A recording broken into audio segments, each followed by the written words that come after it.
Welcome to X-SiM Racing, Season 5, Race Day 2. We are here in the USA, California to be exact, for Long Beach.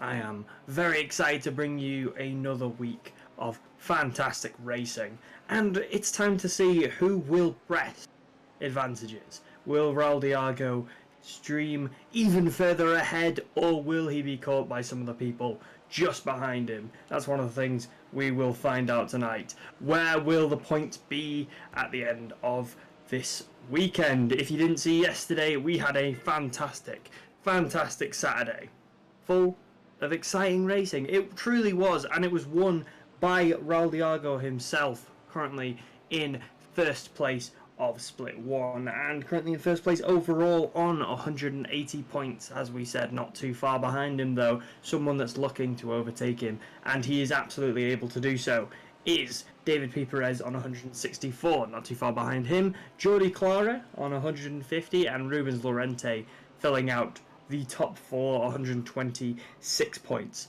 for Rubens Lorente. It is a close top four, as you could expect, as we've only had one weekend so far. That was a great weekend of racing, but I can only imagine a street race. Very tight turns, very crowded. It should be very exciting. Split 2, Tim Berghold currently has the lead of that with 100 points. Ivan Spitz only 20 behind, and Leonardo Martini only 10 behind that with 100 points going to Tim Berghold. Ivan Spitz finding himself with 80 points. Leonardo Martini on 70. And Alvaro Roca only 63 points, so again another top four that's very close. As we currently see, the drivers are out there warming up. It is practice time. We have another 10 or so minutes of this, and we will just see how these guys are going to handle it. If you were not here yesterday, we saw some issues, especially around Toyota. We saw some issues going into Pine Avenue. In case you're not aware of the track, the drivers are currently going around Toyota and now will be taking a left into Pine Avenue. We saw a couple of people spin out around this, so it will be definitely interesting to see where these drivers slip up or where they keep their concentration. We are currently following Alvaro Roca. Will find himself in Split 2 and is trying to get himself to the top of that split. Now coming around Firestone turn, this is a right. You're going to go in narrow and then come back out wide, making sure you have plenty of space to go into Indy left, as he just went around there. Then they will head round a big little turn there, going into Shoreline Drive, one of the staples of this track, one of the staples of Long Beach. This is where you find the end of a lap before starting again with Bridgestone. As we saw Alvaro Roca take that at huge amounts of speed, one of the places where you will be getting a lot of your speed from.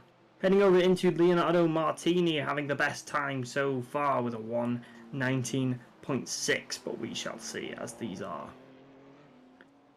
the Split 2 races, I believe. Currently warming up, going round Toyota.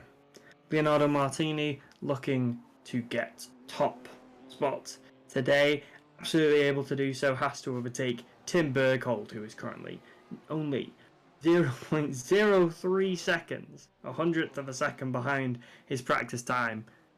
I hope, I pray that the race is that close and that exciting today, because that will make it a very exciting race indeed. Currently watching these guys go around Indy left, a very exciting track, a lot of interesting turns that you don't really see. Street races are very different to a normal race, very different to a prick circuit.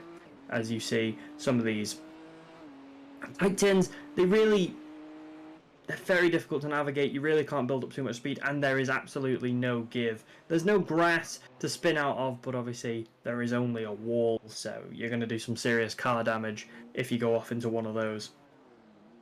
Currently following Martin de Jong here, coming around Toyota himself. There's a lovely fountain around Toyota, a definite marker of that turn, and one of the biggest markers of this entire track, I'd say. Some absolutely beautiful views of the car there. In Martin de Jong Currently 10th place, as we said, only 8 minutes of practice to go, so we are just warming up into today, race day 2 of season 5. Lots of excitement still to be had. Nothing is guaranteed for any of these guys. It is all about how they perform on the most important weeks, the weeks where you get the majority of your points, you build up, the season has already started, those initial race day nerves are hopefully out the window, and now is time to just show everybody what you're made of and achieve your goals. This is the week to do it. Long Beach, you can't win it, you can probably lose it here, right? You know, a good performance won't win you a championship, but a bad performance might cost you one. That's what the middle of the season is all about. That consistency and making sure you are there and you are able to win it on the last race day.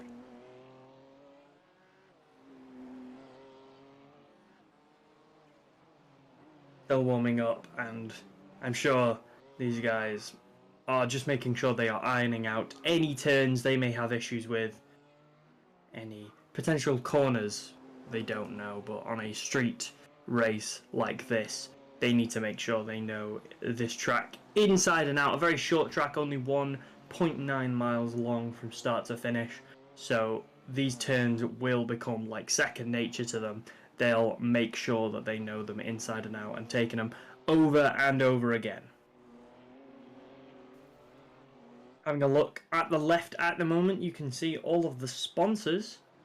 X-SiM Racing has plenty of sponsors, and all of these sponsors have provided themselves very, very beautiful libraries on the side of these cars. If you want to learn more about any of these fantastic sponsors, you can head over to xsimracing.com. We are currently following Caio Moreira, of our Brazilian drivers and he is currently representing the Private Family Network. Thank you very much, every single one of our sponsors. As we see Caio Moreira going round Bridgestone at this very moment in time before coming round Toyota. It's a tough left here. Really need to make sure you're avoiding that barrier, as he showed us just there. It was a close run thing, as it will be over and over again. You need to make sure you're missing that every single time. It sounds obvious, but one mistake can be incredibly costly on a track like this. With the shorter tracks, it is very, very easy to get caught, and it is very easy to lose ground on a crash, because there's always going to be somebody on your tail. You're never going to have too much of the track to yourself. Lester Neo here, one of the only Ferrari drivers on the track at this moment in time, coming around here, going down into Pine Avenue. Needs to make sure that you take that really, really narrow so you can be as wide as possible.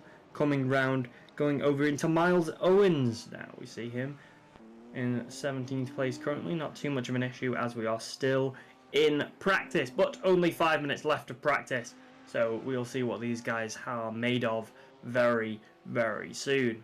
Coming into Pine Avenue, Miles Owens.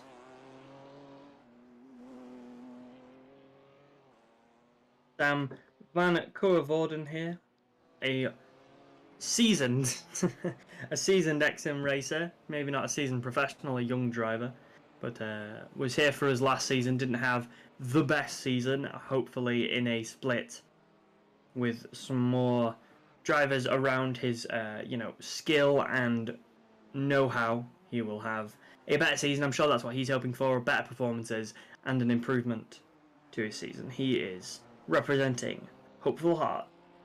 Thank you to each and every sponsor we have. All of your car liveries look absolutely fantastic. Coming round Indy left, going down into Shoreline Drive is Sam Van Koevoorden, and looking to finish himself another lap time, just seeing how quickly these guys can go around this track. Looking at the bottom there, we have a bit of a sector list that came up there just for a second, in case you are unaware. Sam Van there, unfortunately not able to take that left into Toyota. The sector list at the bottom, basically what that means, if you are just joining us, a green time means you're improving in that sector. A purple time means you have the best time of anybody in that sector, and any other colour, well, you're behind your own personal best time and you are not doing as well as you have in the past. in case you are looking at the bottom and you want to know exactly what those mean. That's exactly what those mean. Leicester Neo. Switzerland, yeah. We don't have that many Swiss drivers. Very interesting to see one of them representing. X-SiM Racing, obviously accepting many nationalities. No nationality is banned, and all of them have fantastic drivers. There isn't a country without a fantastic driver, and hopefully all of them are here in X-SiM. Coming round Toyota now. Some fantastic angles here, as we can see exactly how close these cars are away from each other. Very cinematic, and who doesn't love a bit of cinematic angles?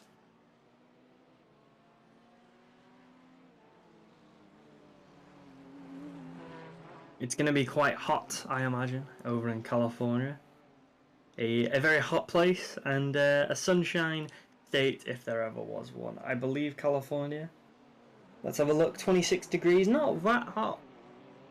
26 degrees Celsius, a warm day, but not boiling, so that will affect, in case you aren't aware, X-SiM Racing and the simulation we use is affected by the sun, is affected by the humidity, is affected by the wind. So these guys will have to adapt their strategy every time they're out on the track, depending on how hot a day it is and how windy it is, because that's going to affect tyre.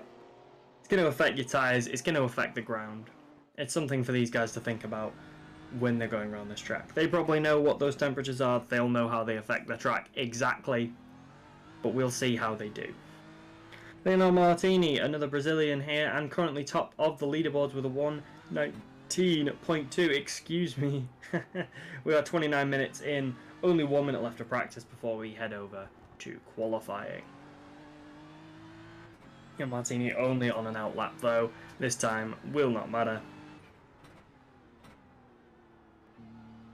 But we can just see a bit better how a driver in the cockpit itself will take these corners. Coming round into Seaside Way, one of these straights, the main straight of the entire thing. Currently overtaken by Reynaldi Edo there.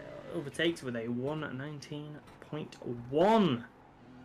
About a tenth of a second faster than Leonardo Martini, which is no small feat on a track as small as this, with Leonardo Martini being on top for almost the entire race of practice. Ronaldo takes it right at the last second. Hopefully he's able to recapture that form when we head over into qualifying, as practice does not matter. Practice is finished and we will head over to qualifying shortly.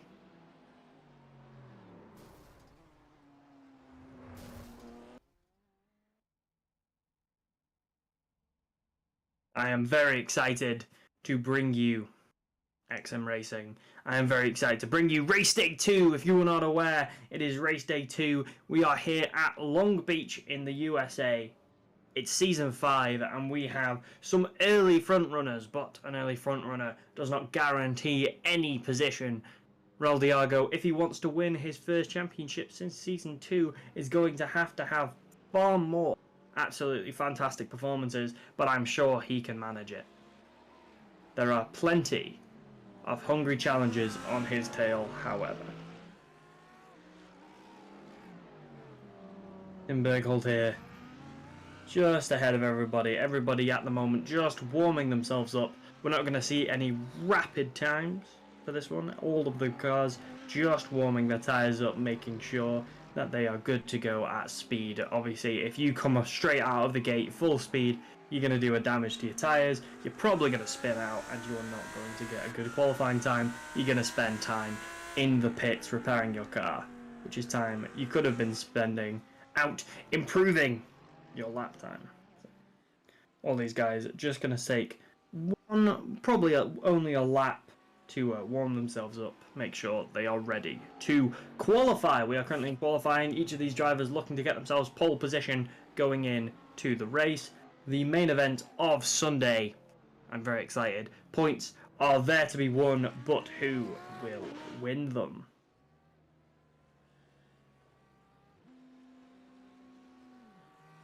All the drivers now coming in, finishing their first lap.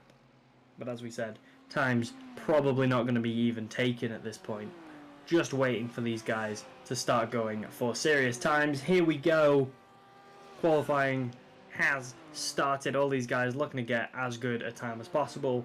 At the bottom, as you can see, all these guys are probably going to end up with greens as they are taking their first sector.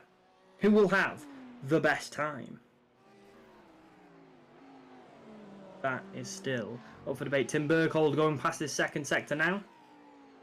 Dominic Sager not improving upon a previous time for him. That's not great. That's not exactly what you want to see. Going into Seaside Way now. Completing 2 sectors, got him times 50 seconds. Wanting to make sure he gets himself a good time. We're looking at around a 119 or 120 is probably going to get yourself a pole position time. That's what each of these drivers are looking for. Tim Berghold this moment in time on a 1.7. We'll see if he can get round this track quick enough to get himself a slightly more impressive time. What time is he going to start his qualifying trip off? He wants to start it with a 119. He's on 119 at the moment.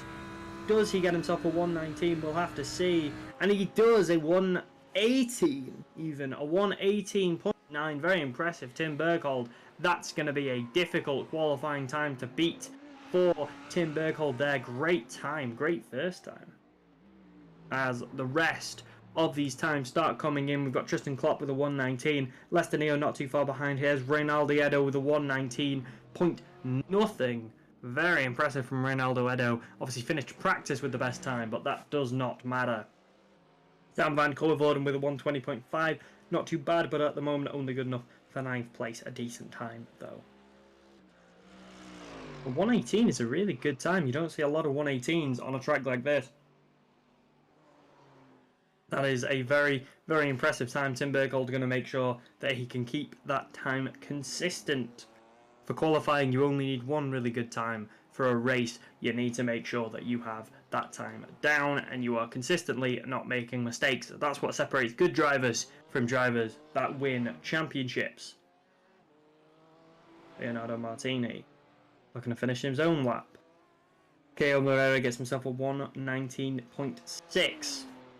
Leonardo Martini, a 119.3. Not bad, but only good enough for 5th place. Jay Chung gets himself a 133. That's a time he's definitely going to want to improve. That's not an impressive time at all there from Jay Chung, but he does get himself a qualifying time. All of the people below him have yet to post any time whatsoever. They're going to look to want to do that before the end of qualifying. Obviously, they've got 11 minutes to do so, so I'm sure they will. But for example, if Alvaro Roca, who we follow at this very moment in time, does not get himself a qualifying time, he will post himself in 18th place behind Jay Chung. Martin de Jong posts himself a 119.8, not a bad time there from Martin de Jong, good enough for 8th place. Albert Perrick gets himself a 119.9, again under a 1.20 is a decent time. That'll put you middle of the table, but you are really looking at a 118. You're looking at Tim Berghold, a very impressive time indeed. Reynaldo Edo not too far behind.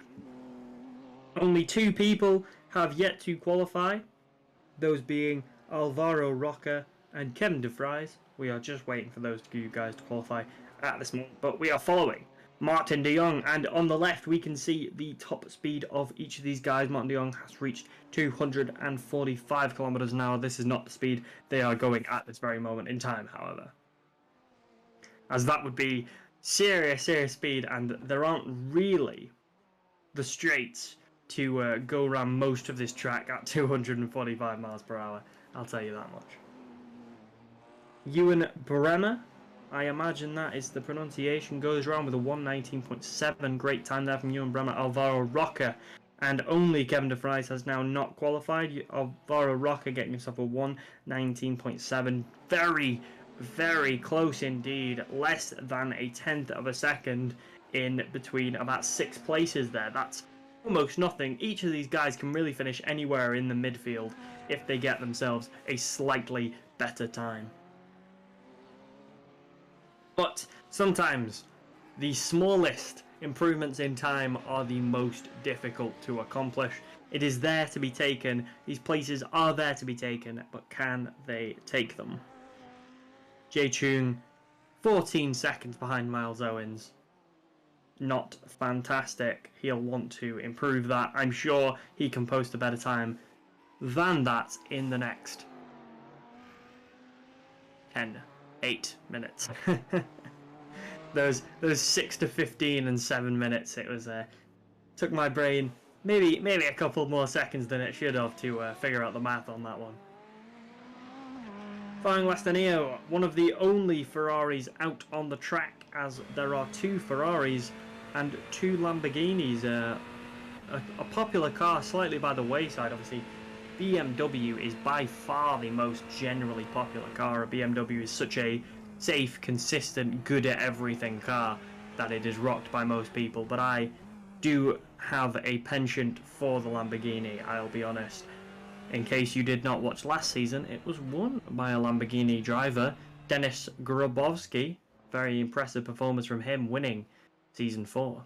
But we are in Season 5 and we are looking to see exactly who will win this season. Will it be Ivan Spitz Rivera? At this point, he still can win it, so why wouldn't it be Ewan Bremmer at this moment?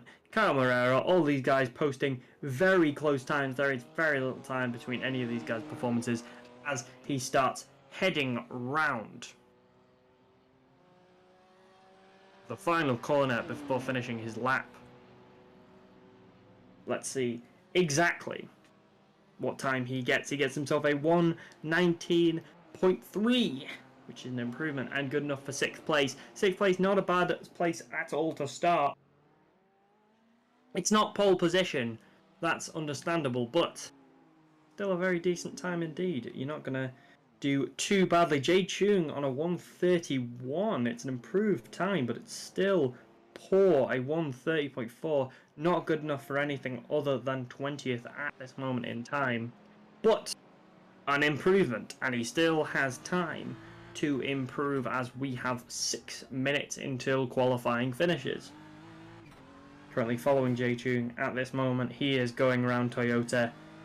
Needs to make sure he doesn't make any contact with that wall, and he doesn't. A little wobbly though there from Jay Chung, comes out wide. Needs to make sure he gets himself out wide so he can take Pine Avenue as narrow as possible. Does so. Yeah, that's not too bad there from Jay Chung. Nice and narrow. Maybe didn't make as much use of the width of Pine Avenue as he could have. Maybe turned in a little bit early. Could have given himself a bit more speed on a more gradual curve there, but did not choose to do so. Miles Owens not having a great performance in qualifying either so far, only good enough for 19th place. Kevin DeVry, some reason still hasn't put in a qualifying time. Kevin DeVry is not a bad driver at all, so I'm not sure exactly what's going on there with him. Something to discover later, I imagine, as we can solo Miles Owens going round Toyota, that famous waterfall one more time. Needs to make sure takes that nicely. Jay Chung just posted a 1:19. Wow, he got sick of being in last place apparently and posted himself an absolutely fantastic time. Jay Chung, very, very impressive there. Wow, what a jump from Jay Chung there, last to second, and he is only again a 1/10 of a second behind Tim Berkhold. Where did that come from?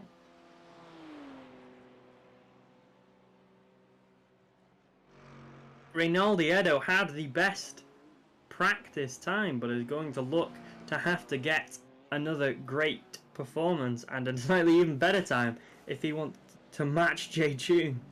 Do they have the same time? It looks like Lester Neo has taken pole position, a 1:18.8. Very impressive there from Lester Neo. It does look like Reynaldo and Jay Chung have exactly the same time. I can't imagine that's possible, but it seems to be at the moment. That's not real. Surely they're not both exactly the same time down to the 100th of the second. What? That's unbelievable. That's incredible. Jay Chung and Ronaldo have exactly the same time in one of the wildest things I've ever seen in qualifying. How is that? I don't understand. That has left me genuinely speechless. And Ronaldo and Jay Chung somehow living in a world where they have identical qualifying times around a track, which I've never seen before. I've never seen anything like that. Lester Neo, very impressively, has got himself a 1:18.8. So both of those guys, I'm not sure, guys. I don't think that you can start in the same qualifying spot. Unfortunately, I'm not sure why. I don't think that's ever been an issue before, but maybe they'll have to do a rock paper scissors to decide who starts where. Or maybe one of them needs to get a slightly better qualifying time. That's one of the craziest things. I can't seem to move past it. The first to get a time is the one that gets it. I've just received word that the first person to get a time is the person who gets the qualifying spot. So I would imagine that Reynaldi Edo will have the spot. Caio Moreira now beats the time, and people are just looking late on, only 2 minutes left to qualifying. People want that pole position, a 1:18.7 from Caio Moreira. Great work from him, gets himself ahead of Lester Neo there. And these positions will currently go Caio Moreira, Lester Neo, Tim Berkhold. It should be Ronaldo Edo if the first person to post the time gets the better position. I believe Ronaldo Edo posted that time before Jay Chung did. So it would be Jay Chung that takes 5th and Ronaldo Edo that's in 4th. That would be my understanding of it. But we will have to wait and see when the race begins, as we currently watch Caio Moreira go into Seaside Way. Now one of the only straights of the entire track. It is not a very straight track as you get with street races. They don't usually design streets to be entirely straight all the way through, so it can be quite a difficult thing for these cars to get up to their top speed consistently. It is far more about your control and your accuracy than it is about just how quickly your car can go in a straight line. It's not a drag race, it's a street race. And these guys are driving very, very precisely indeed. Some of them are driving so precisely, they are matching each other exactly, with one of the craziest things. I still refuse. I refuse to move past it. Pine Avenue, they're just going round now. Lester Neo coming round Shoreline Drive at this moment, going round, finishing a lap, trying to get himself into pole position.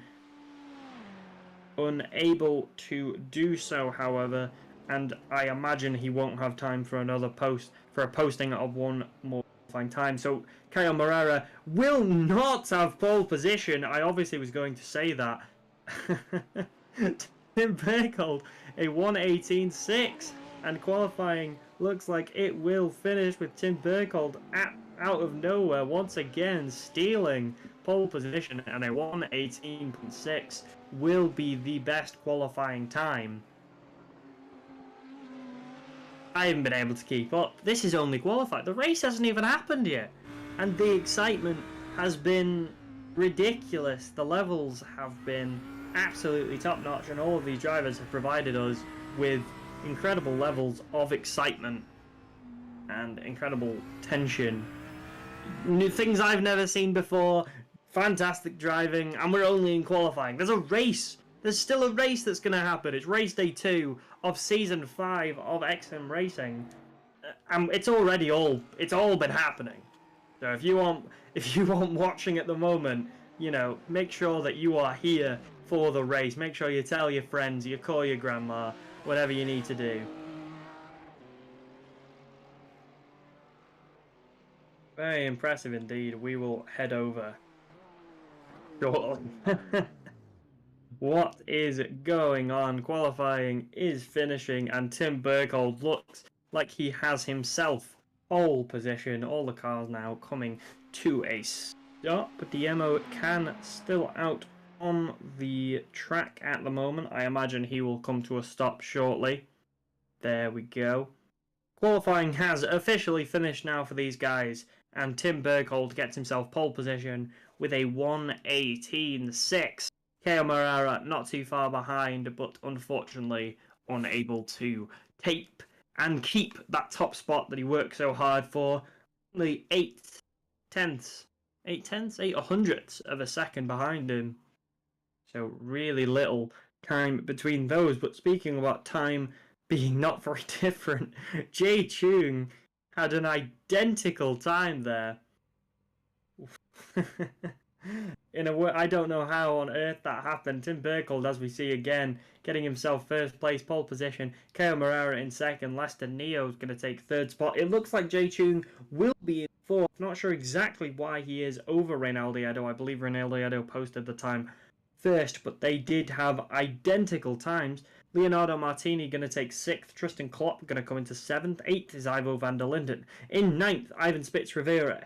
In 10th, Carlos Roca. In 11th, Alvaro Roca. And in 12th, Dominic Sieger. In 13th, Ewan Brenner. In 14th, Martin de Jong. In 15th, Albert Perrick. 16th, Antonio Solada. In 17th, it's Kevin de Vrij. 18th, Tony van der Linden. 19th, Sam van Coevoorden. 20th is Diamo Khan. And 21st, Miles Owens. The race is going to start. All these guys are getting themselves ready. And we are just waiting now for the race to begin. You know where they're starting. The only thing left to find out is exactly where they're going to finish. Where indeed we will have to see. XMRacing.com is the place to find out all of these fantastic sponsors. You can find where the events are, where every race is going to take place only at xmracing.com, or please follow any of our social medias.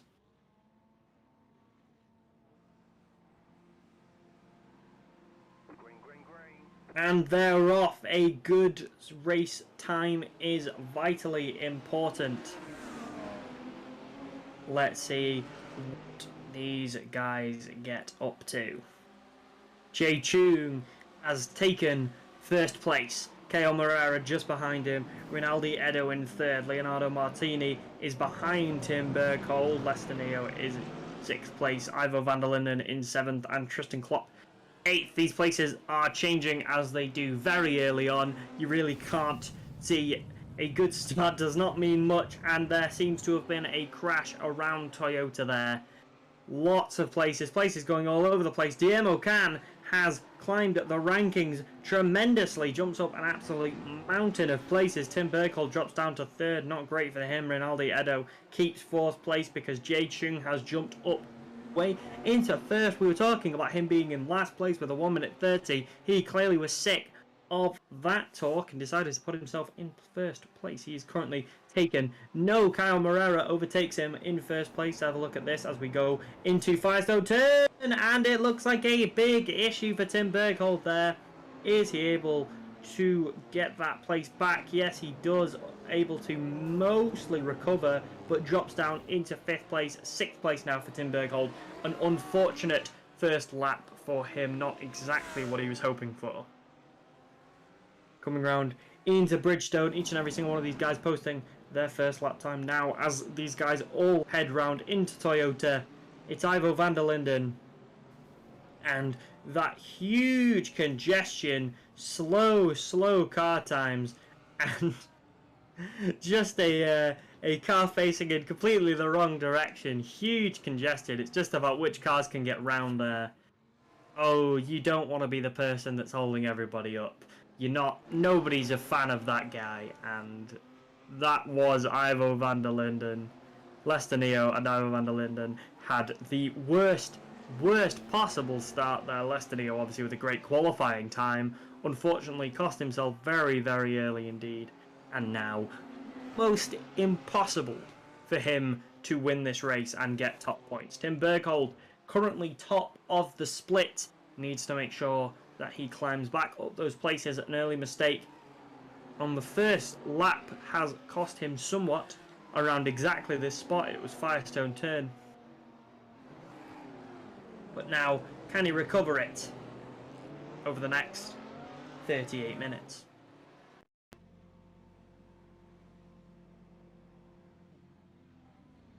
currently on replay of the start. As you can see, being in pole position, it can end oh so quickly. Tim Berghold went from first to third to fourth in absolutely rapid time. This is, in case you are not aware, this is the very beginning, and this is why I say a hot start is so important.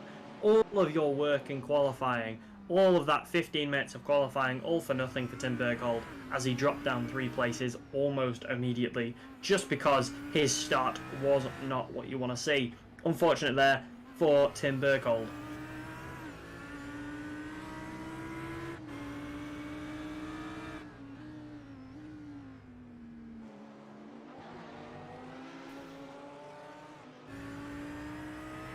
This is just a replay of Tim Berghold's first lap at the moment.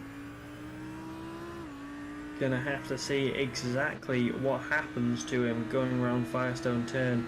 This is where his issue happens. Oh yeah, turned off. There's nothing, that's not his fault whatsoever, I would say. Just turned off there and hit on the left side of him and then the right side. Unable to recover, caught again in the side. Tim Berghold there almost muscled past, which is exactly what you don't want to see. He's made up a place, overtaken Ivan Spitz there, but he's got some more work to do. And Tim Berghold, a victim of car bullying. Perhaps you'd call it car bullying there. Has to get himself back. Has to do it coming round Toyota at the moment.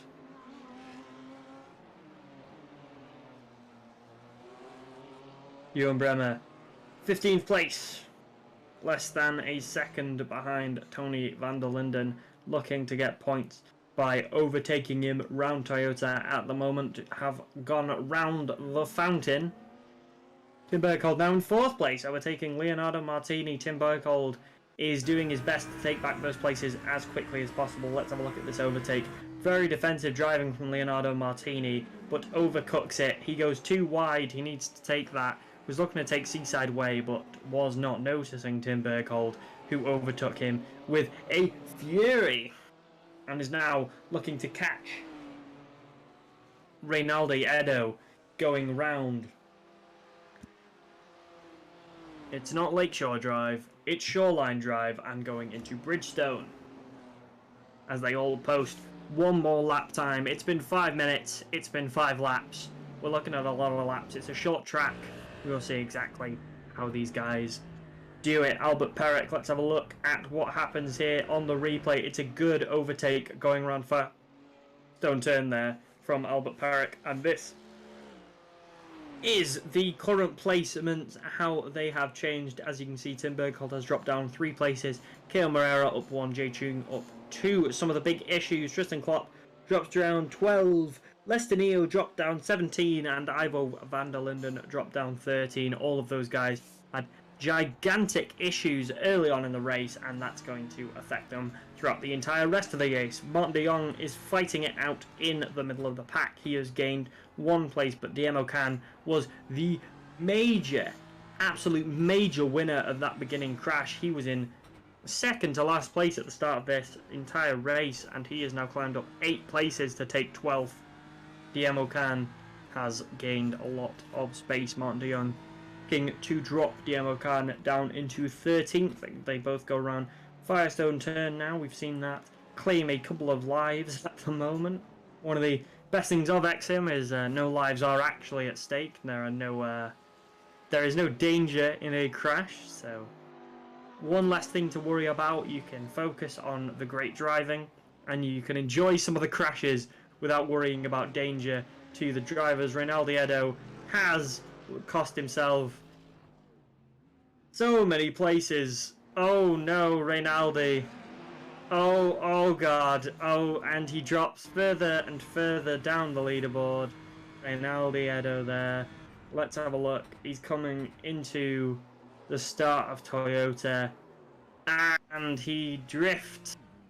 The back wheels betray him, and he spins, and he's overtaken and overtaken and overtaken as he tries to get his car into a position where he can drive it out, but he can't see properly.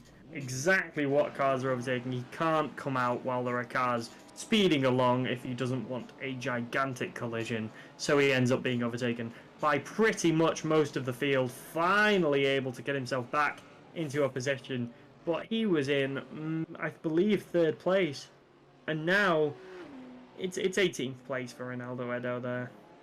He was overtaken by everybody. Oh dear, Rinaldi. Oh no. Guillermo Khan has now still jumped up 8 places as Martin de Jong has overtaken him. Let's have a look exactly how that happened. Just powers past him. Very impressive there. I think that is going into Firestone Turn. It is indeed. Martin de Jong coming out of Seaside Way there. Gets the overtake. Very neatly. Very neat driving from Martin de Jong. Very great driving. Great driver, Martin de Jong there. I'm not sure if he's half Canadian. I would have to. I'm pretty sure he's Dutch. I think that was a mistake with the HUD. Ewan Bremer, let's have a look at this. Comes out, this is definitely Firestone, as you can see by the kind of S-shaped driving there. And Ewan Bremer does get the overtake. He's just come out narrower. No! No. His car oversteered and he went down into a slight little cubby hole of his own design there, was able to recover to a position where he didn't have a major issue, and Jay Chung has gone into the pit. Over a 40-minute race, a pit stop is necessary. It is mandatory. Jay Chung has decided to take his very, very early, maybe a very good decision. We will have to wait and see how that pans out, but he is the first of the top drivers to take a pit stop, and he looks like he's going to come out in... We'll have to see exactly when he gets himself out of the pit. Hopefully he doesn't drop out too much. 14th, 15th. Will he come out in 15th? No, 16th. He's dropping a lot. It's been a long time in the pits, Jay Chung. Looks like 17th place. He's got a lot of climbing to do, does Jay Chung, but on a track as short as this, where everybody has to take a pit stop, he has a lot of time for these guys to get in the pit. Everybody's going to have to take one. He is hopefully going to get ahead of every single person, and he probably will do if he can do as good driving as he's been doing throughout this entire race. It's been some great driving from Jay Chung. Hopefully he can keep that up going into the rest of this race. Tony van der Linden has someone right in his back. It's Sam van Coevoort, and Ewan Bremer has crashed. Oh dear, Ewan Bremer crashes on Seaside Way there. Cost himself plenty of time indeed. A replay, it's Tony van der Linden. Let's see what happens here. Oh, Ewan. Oh, Ewan, he collides coming out of Pine Avenue there. It seemed to be okay. He collided again, coming into Seaside Way there. And, oh, to avoid a collision with Tony van der Linden, Ewan Bremer swerves into the barrier. And that collision cost him a lot of speed on the straight there. Ewan Bremer, I believe he's gone into the pit there, or maybe he will be going into the pit. Something to wait and see. That will have done him some serious damage in the car department there. Let's see exactly what he does. He goes into the pit, as I thought he would. Not going to be a great time there. Hopefully he can come out in 18th place before Tristan Klepp-Lestenio and Ivo van der Linden, who are at the moment racing their own little race of people who had a gigantic crash. That's the race they're having at the moment, and hopefully they're enjoying themselves. Ko Moreira coming around, going into Toyota at this very moment in time. It's a long bit of track. Is Toyota, a lot of turns in it, and you need to make sure you are fantastically prepared.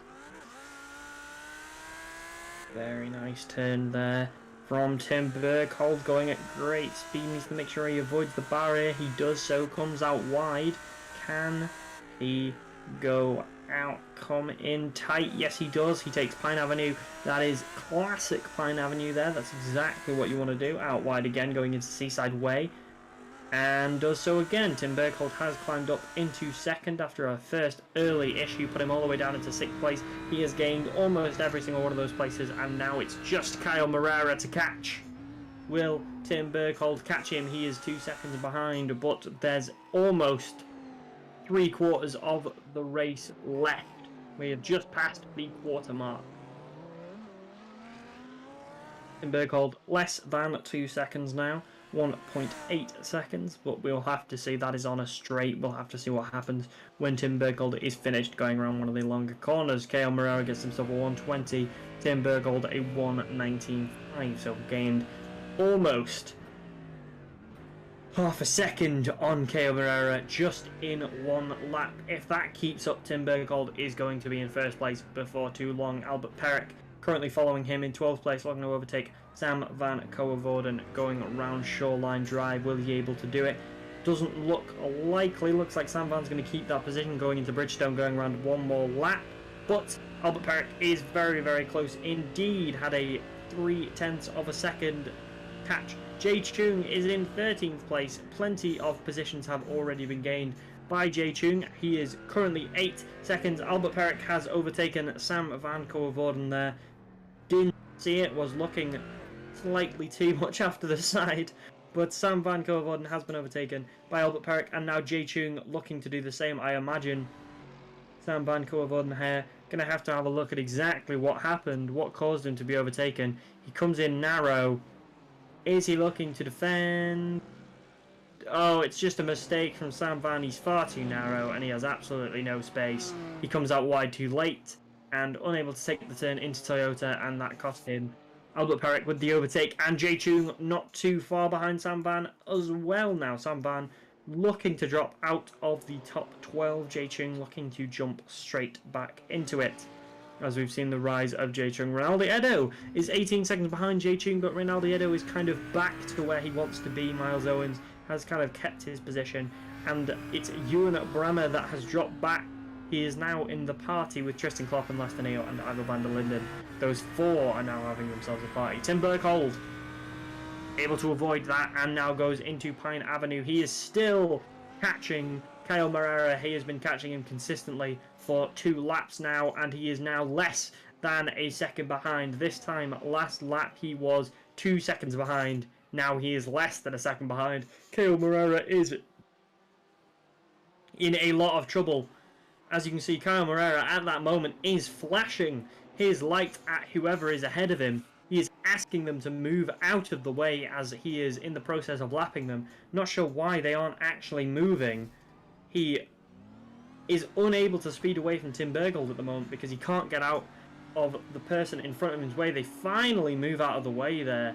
Not sure what they were doing, but Tim Berghold now, and hopefully Kyle Moreira can try and put on an assault on his lead, make sure that Tim Berghold can't catch him. Not sure exactly who Kyle Moreira just lapped there, but was stuck behind them for quite a consistent amount of time.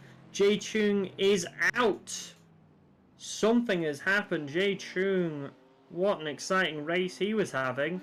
What a character we were watching, but now he isn't in the race at all. I wonder if that was connectivity issues or a serious crash, but we would have to look back and see. Unfortunate there, Jay Chung was quite a part of this race, but unfortunately it's going to be 0 points for Jay Chung. Tim Berghold still catching less than half a second behind Kyle Moreira at this moment in time. We are entering the halfway mark for this race. It is time to see exactly where we are going to finish. Will Kyle Moreira hold on to this lead? Both men still need to pit, but Tim Berghold is 100% going to want to wait until he is in the lead to pit. Will Kyle Moreira? Kyle Moreira, I think, will go into the pit if he believes that Tim Berghold is going to overtake. That's what I would do. I would make sure that I got myself into the pit and was able to overtake Tim once again when he goes in. If you don't think you're going to be able to keep the lead for long, you might as well pit early, let Tim Berghold take the lead, and then hopefully you can take it back when Tim pits. That's what I would do, but Kyle Moreira, I'm sure he has his own strategy that he's coming to this race with. We'll see what that may be.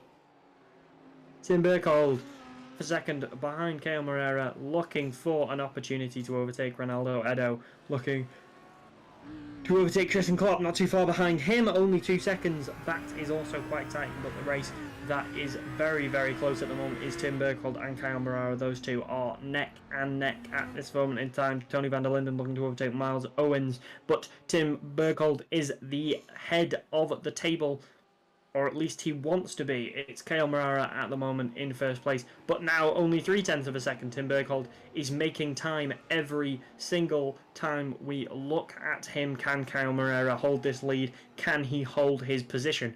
Tim Berghold, he can be as close as he wants. He needs to find the actual opportunity to overtake Kyle Moreira. If he can just drive defensively, if he can just keep Tim Berghold out behind him, then it doesn't matter how close Tim Berghold is if he's not able to overpower Kyle Moreira. 1/10 of a second. Tim Berghold takes the lead. Kyle Moreira falls down into second place. Very great driving from Tim Berghold. He took him around Toyota.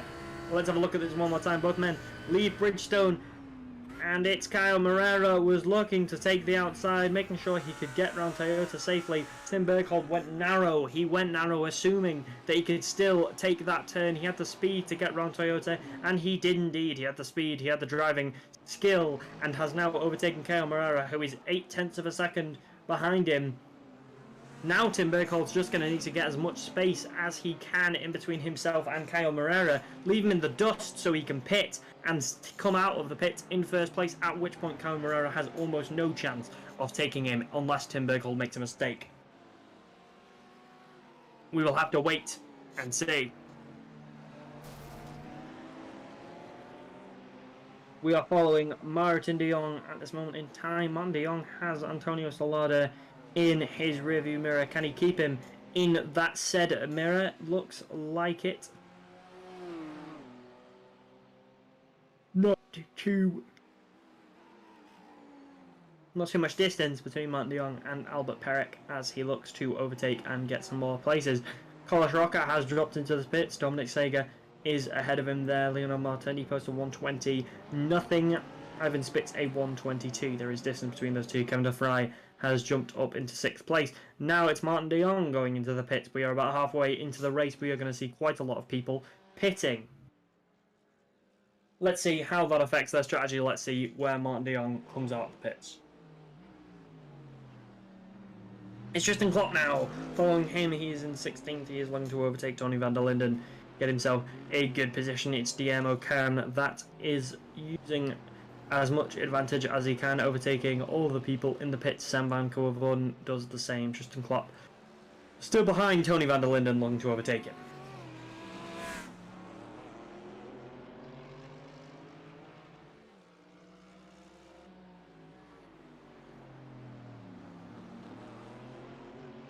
Martin de Jong comes out of the pits in 12th place. Antonio Solado in 13th, and we shall see how that affects their overall time. It's a good position.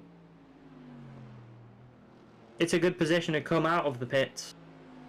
Will he be able to keep that? Tristan Klopp still chasing down Tony van der Linden, currently a whole bunch of seconds behind him. Can't imagine who that is. Tristan Klopp is ahead of, I would imagine it's Ivo van der Linden, for him being 17 seconds behind Tony van der Linden there. There has to be a serious gap of 17 seconds. It's Rinaldi Edo that is looking to overtake Tristan Klopp, however. Both men now going round Toyota. Will Rinaldi Edo be able to get the overtake? He's probably not going to try it round here. Toyota is far too narrow, it's far too tight for any serious overtakes to happen unless a mistake is made. Doesn't look like Tristan Klopp is planning on making a mistake, so Rinaldi Edo is still just behind him, 0.3 of a second. Going into Pine Avenue now, Tristan Klopp still with Rinaldi Edo on his tail, less than half a second between the two of them, just over half a second, my apologies there. Tim Berkhold now has Kyle Moreira 2 whole seconds behind him. Tim Berkhold is starting to extend and stretch his proverbial legs. Kyle Moreira can only hope to catch him at the moment. And Tim Berkhold posting the best time, a 1:19.1. Serious time being made. Tristan Klopp has just booked into Rinaldi Edo there. Oh dear. Miles Owens overtaken by Tony van der Linden. Both those guys, not sure exactly what happened there. Miles Owens clips the fountain as he comes round Toyota. Albert Parrick is chasing down Kevin De Vries. Let's have a talk while we see these guys start to get some better positional sense. We're about halfway into this race. We are seeing everybody try and keep the positions that they are looking for. Some people trying to break into the top 10. Some people looking to win the race. But you know, points here, how much do they matter? You know, the start of the race, you've got your week ones and your final weeks. The nerves are at their highest. The points are the most game-changing, let's say. But these weeks here, these middle weeks, Long Beach week 2, the nerves are gone of week 1. The points, the places have started to take form, but this is where you see champions crowned. Not literally, but metaphorically. Metaphorical champions are crowned as they fight to gain consistency. Consistency is where these middle weeks shine, truly. And will we see consistency from Tim Berkhold? Looks like it, as Kyle Moreira is now 3 seconds behind. Tim Berkhold is really starting to take that lead seriously now. How much of a lead can he gain? Ivan Spitz is 10 whole seconds behind Leonardo Martini. These places are starting to separate quite considerably as we reach 25 of 40 minutes. Will they stay the same? Albert Parrick is chasing down Kevin De Vries, but he has some serious work to do. A whole 14 seconds to make up. Ivan Spitz is 9 seconds behind Leonardo Martini. He is coming round Shoreline Drive at this very moment in time, coming down into Bridgestone. Leonardo Martini is the man ahead of him. 3 BMWs lined in a row. Look at their beauty. Speaking of beauty, let's have a little talk about our sponsors, and each of these cars are emblazoned with a livery of fantastic sponsors with fantastic causes, fantastic companies, fantastic people. If you want to learn more about each and every one of them, you can head over to xsimracing.com and find out more about any of these great drivers. Great drivers, I meant great sponsors. There are great drivers and you can find out more about them on X-SiM Racing, but it is great sponsors, is what I meant to say.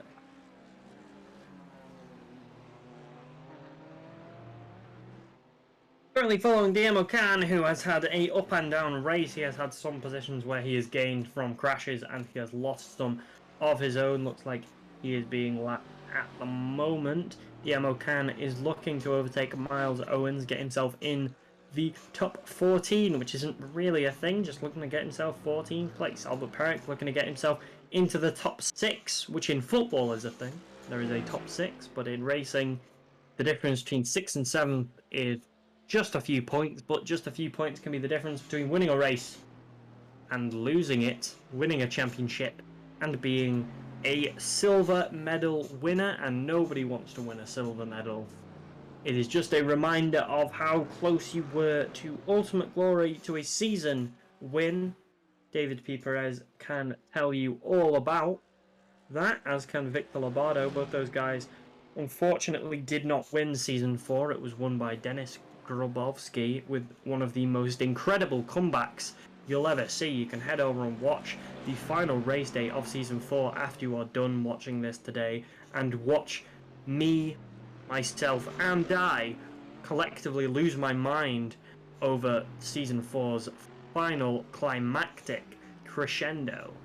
Will Season 5 end the same way? Only time will tell, but from what I can tell so far, it looks like it is having the best start it possibly can. Albert Perrick is in 7th. He is a long way behind 6th.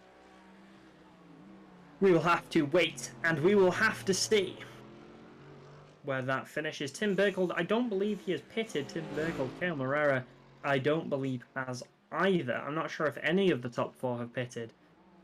But Tim Bergold a whole 5 seconds ahead of Kale Moreira. That gap is not getting smaller, it is indeed getting wilder.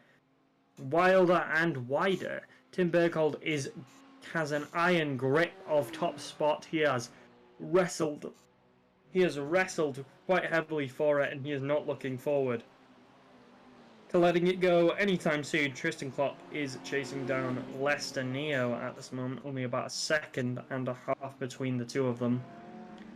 It is definitely something for Tristan Klopp to catch, but Lester Neo had an absolutely fantastic qualifying time. Obviously a really bad crash early on in this race has cost him a race win, but he will still be a very difficult customer for Tristan Klopp to overtake. Heading round Shoreline Drive, we currently watch Tim Berghold, and he is lapping another person.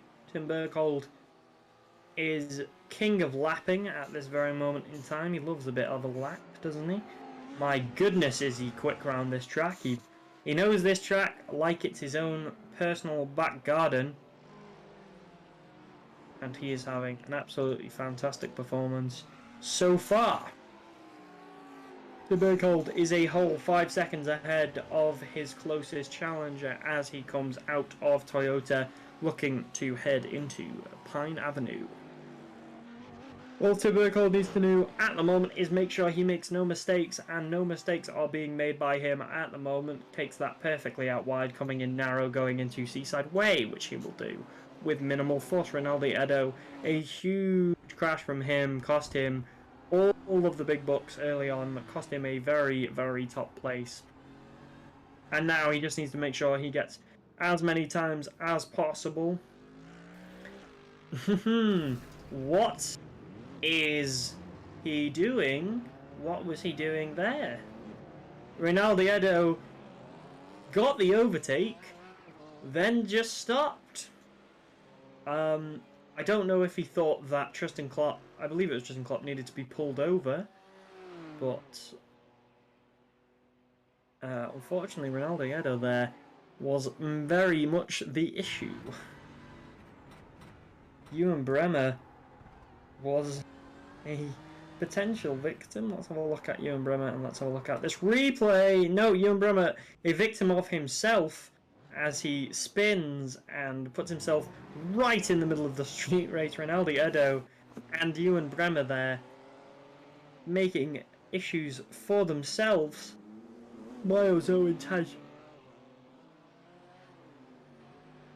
jumped up into 14th place. Ewan Bremer has jumped all the way down into 18th. That is a snakes and ladders. He has hit the largest snake and he is back at square one. Rinaldi Edo and Ewan Bremer are currently having a race to the bottom, it seems. Hopefully those two can improve for the future and get themselves a strong end to this race as we head into the final 10 seconds. Tim Berghold, Kyle Moreira are back where they started. They have yet to pit, as I thought. That is terrible, terrible news for Kyle Moreira, as he is about 6 seconds behind and still hasn't pitted. If Tim Berghold had pitted, I would say that it's close.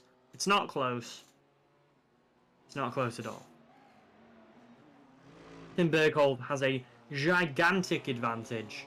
Kyle Moreira needs a miracle to catch Tim Berghold at the moment. as Kyle Moreira heads into the pits. Tim Berghold's going to come out. Kyle Moreira's going to come out of the pits, and Tim Berghold is going to have like a 15, 20 second advantage. And can you see Kyle Moreira making up 20 seconds in that short period of time? Because I don't think I can. Even if Tim Berghold needs to make a pit stop, he's going to make it late. And I would be shocked if Kyle Moreira could catch him. Currently watching Sam Van Koevoorden in 6th place. Wow. Sam Van having a great performance, and I hope I don't curse him there. Looking to head over into 5th place as he does. Can he get himself 4th? He does. No? No, he doesn't. Dominic Seeger jumps up into 6th place, and Sam Van Koevoorden, there you go, 4th place coming out of Toyota. Congratulations to Sam Van, who is in a very high place for... He's having himself a great race. We saw him in qualifying not having a fantastic race. He hasn't yet pitted, so that's going to affect his final place. I would be surprised if he finishes this race in 4th place. But hey, take what you can get, I suppose. Tim Berghold is coming out of the pits. Kyle Moreira is 41 seconds behind him. And Ivan Spitz has just crashed into a wall coming into Pine Avenue. Ivan Spitz hit that wall with a fury. I imagine that wall has aggrieved his family in some way, and Ivan Spitz wanted vengeance. And the only vengeance he could think of was to hit it head first. Not once, but twice.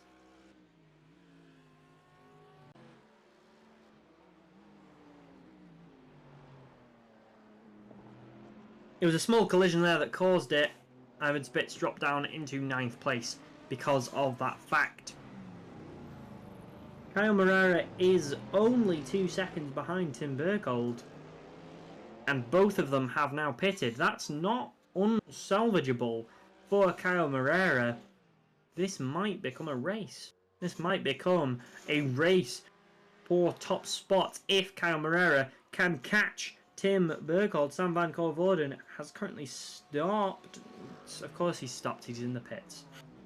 Well, commentators don't catch everything, and that was an example of me looking very foolish indeed as I ask why a driver has stopped when they're in the pits. Sam Van Koevoorden looking like he's going to come out of the pits in 11th place, does so. Not too bad there for him, but unfortunately he is 9 seconds behind, unlikely to take top spot. And now, yeah, he's okay. That's not exactly what you want to see there. Sam Van Koevoorden smacked in the side by Tony van der Linden. As Sam Van Koevoorden has a really big issue actually getting into Toyota.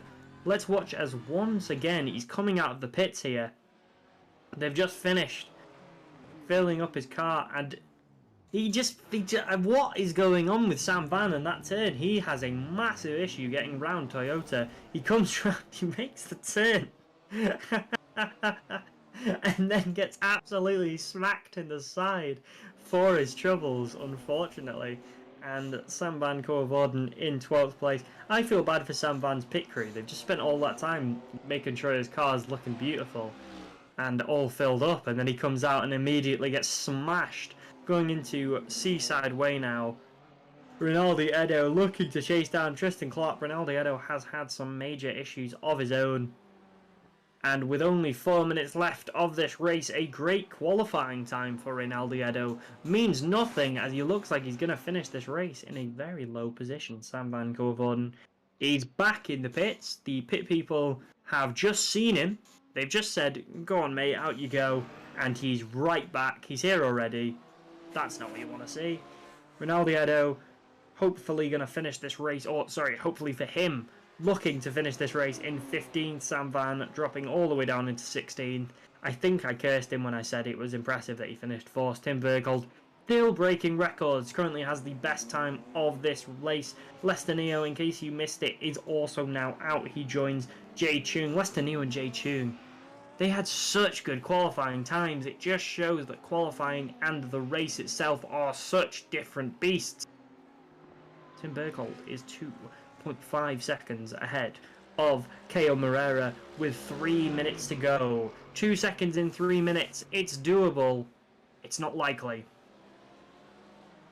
Tim Berghold has been racing an absolute fury all day, and it took him about 2.5 to 3 laps to overtake Keo Moreira from about a second, and that took longer than 3 minutes. So for Keo Moreira to make up that amount of time, it's going to be a difficult work. It's Ivo van der Linden now. Here he comes. He's going into Toyota. He's coming out of Bridgestone, and another person doesn't make the turn, smashes into the wall on Toyota. And you have to wonder which point in this 40-minute race these drivers are going to just fully understand exactly where they have to turn into there. That's me being somewhat slightly cruel. Obviously, it is a difficult turn. Tony van der Linden turned far too harshly there and ended up spinning his car and has cost himself all the way down into 13th place. Tony van der Linden, not the worst position you'll ever see. Ivan Spitz has also fallen out of this race, and all of those guys had top 10 qualifying times. Ivan Spitz, Lester Neo and Jay Chung, so it's really unfortunate to see absolutely all of them fall out of this race completely. Not what you want to see. Kyle Moreira is going the wrong way for a victory. He is dropping all the way down, 3.5 seconds now between him and Tim Berghold. He is now just hoping for a crash with the final minute. Tim Berghold almost certain to win this race. Rinaldi Edo looking to overtake Tony van der Linden. Looking to get on the inside. That looked like it might have been a collision there going around Firestone. Indy left. Both those guys going around Indy left looked like there wasn't a collision though, which is very fortunate indeed. We're all very happy about that. Clean driving is good driving. Rinaldi Edo was unable to overtake Tony van der Linden, however, as it was a very narrow and tight overtaking opportunity. There is still 1 lap to go, however, and if Tony van der Linden can't take Toyota, he does take Toyota, learns from his mistakes, takes it far more narrow that time, and all 3 men, like synchronized swimmers, go around the waterfall in a beautiful sequential driving line, showing exactly what the racing line is there for and why these guys know it so well. Rinaldi Edo is only 0.2 of a second, 0.1 of a second behind Tony van der Linden, so it is still absolutely possible for him to get the overtake, especially if Tony van der Linden crashes, which he does. He crashed. Tony van der Linden tried to go into Pine Avenue, span his car out again, and has lost his place. Rinaldi Edo jumps up into 13th. Tony van der Linden all the way down. Oh, Keo Moreira. Oh no. Oh no. Oh dear. Oh, that's a wobbly car there. What happened to him? We don't know. It looks like Tim Berghold's going to win this race. 40 minutes now. The lights are flashing. The victory is assured for Tim Berghold. 31 laps. A 1:19 to finish it all off. Tim Berghold parks his car in celebration of his victory. Congratulations, Tim Berghold. It was never in doubt for him. Leonardo Martini steals second from Keo Moreira, who had a last-minute issue that cost him everything. Well, not everything, but a place. Unfortunately, Leonardo Martini just was really a non-factor. We hadn't really talked about Leonardo Martini for a huge portion of this race, but jumps out of nowhere, and unfortunately it looks like these are the guys that they were lapping. Oh, Tony! Oh no, we hadn't even seen that. Tony van der Linden's crash costs Keo Moreira a place. Someone that was not really a factor in the first place race ended up becoming one, and Keo Moreira only able to get himself 3rd place because of Tony van der Linden's body, his car body being in the way there. Dominic Seeger gets himself 4th. Carlos Roca in 5th. Alvaro Roca, 6th place for him. Kevin De Vries, 7th. Martin de Jong takes 8th place. Antonio Salada into 9th. Albert Perret is in 10th. Miles Owen, 11th place, which I'm sure he will be very happy with indeed, considering his qualifying time. Diemo Can takes 12th place. In 13th place, Rinaldi Edo. He's going to be very disappointed with that. Tristan Klopp in 14th. Ewan Bremer, 15th place. And having a look at that one more time as we go into the official result for X-SiM Racing. Let's have a look at this. now. Here we are. Tim Berghold gets himself 100 points. We talked about him just slightly earlier, but 100 points goes to top spot. Leonardo Martini gets himself 80. KO Morera 70 points. Dominic Seeger with 64. Carlos Roca with 60 points gained. In case where we were, it was Ewan Bremet takes 15th place. In 16th was Sam van Coevorden. 17th was Tony van der Linden, who actually affected 2nd and 3rd place, and Ivo van der Linden in 18th. These are the current points for all these guys. This is how it's going to affect the final standings. In the championship standings, it's Tim Berghold with 100 points. It's Leonardo Martini getting himself 80 points. KO Morera getting himself 70. I believe they already have points. Is there a championship standing overall, or is that something to look out for?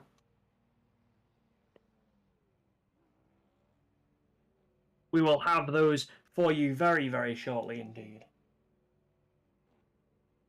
It was Carlos Roca getting himself 60 points.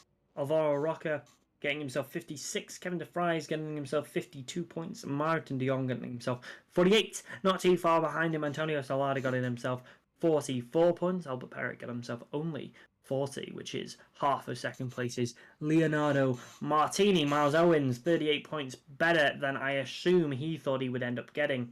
Diemo Can got himself a decent amount of points as well, getting himself 36.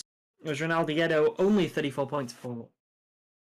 Only 34 points for Ronaldo Edo.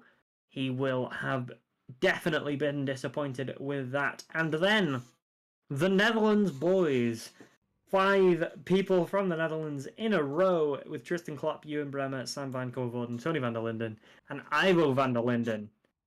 I don't know if they planned it, but 14th to 18th was all the Netherlands guys in what is a coincidence. They didn't plan it, just for anybody. They did not plan this. It was just a huge coincidence there that a Netherlands coordination there of all those guys in the positions they were. An exciting race, that one. A race where Tim Berghold pretty much had it in the bag ever since he overtook KO Morera. KO Morera held out for as long as he possibly could, but Tim Berghold proved just how good a driver he is with a fantastic performance and a good victory. Hopefully he will be impressed with that.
Welcome back. We are just getting into the split one.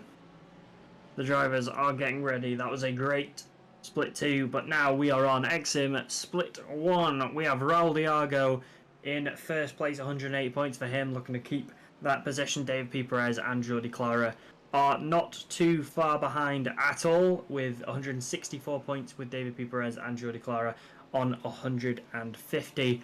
The top four is rounded out with Rubens Lorente, who has himself 126. A lot can change in this race. In case you are not aware of how it works, we are going to start with 15 minutes of qualifying, then a 20-minute race, then a 40-minute reverse grid race, which means that whoever finishes first in the 20-minute race is going to put themselves in 10th position for the start of the 40-minute race. That will affect how these points end up, and we will see exactly how that works. Practice coming to an end. If you are a huge fan of practice, I can only apologise that you're going to see very little of it. However, with the amount of racing we have to do today, for my voice, for the drivers, for our wonderful spectator, we need to make sure that we can't show 40 minutes of practice, a whole 80 minutes of practice in total, on top of two 40-minute races and a 20-minute race, and 30 minutes of qualifying. I love racing, everyone loves racing, but we can only watch so much. I can only talk through so much of racing. Currently following Cohen Lagerboard, not too far behind Lubin Lorente, back to Jordi Clara, who looks like he's going to finish practice with the best time, but will he finish qualifying with the best time? A 1:18.2.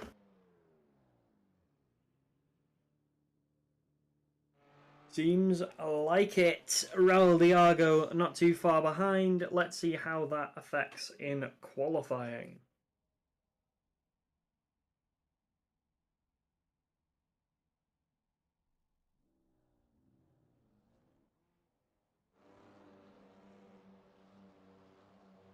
All these guys just going to do a nice little quiet lap right now. Make sure their tyres are nice and warm for qualifying.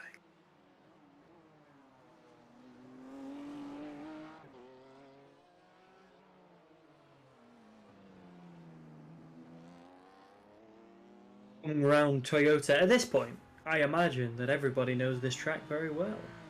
I've spoken about each and every single turn. You guys probably know exactly where the pitfalls are. You know where some of these drivers are going to have issues, but these are the best of the best that X-SiM Racing has to offer.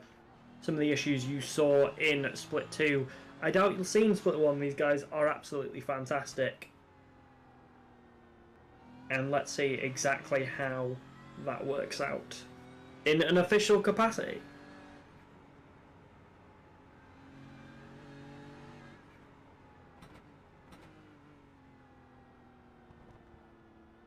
Jordi Clara just coming round Firestone turn now and into Indy left. Still very, very quiet, very nice and neat from these guys, but nobody is going at full pelt as they warm the tyres up. Now coming in down Shoreline Drive, finishing a lap, and now qualifying begins. 15 minutes of qualifying into a 20-minute race, into a 40-minute race.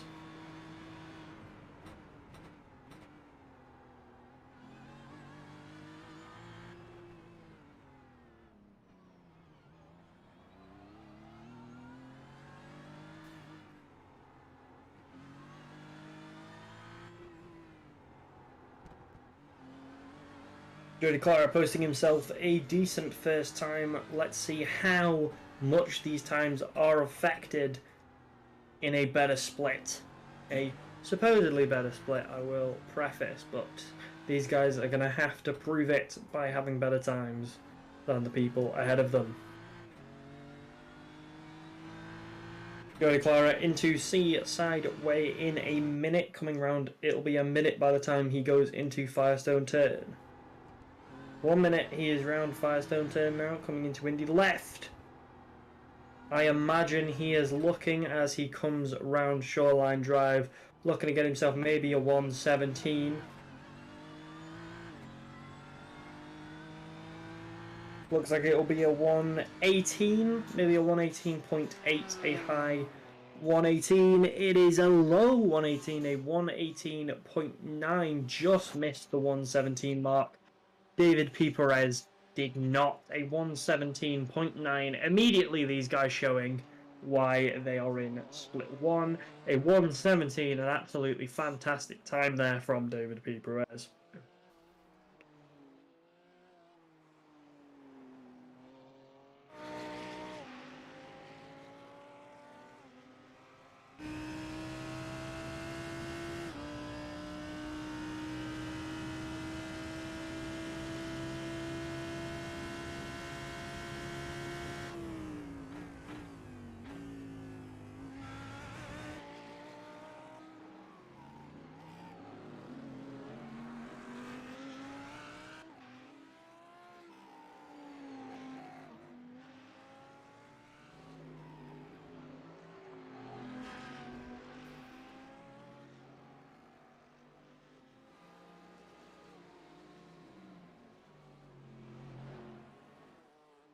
Apologies for that, everybody. Minor technical issue on my end has now been resolved as we follow John Sylvester in 11th place. We currently still have David P. Perez in pole position, a 117.9, a absolutely fantastic time from David P. Perez.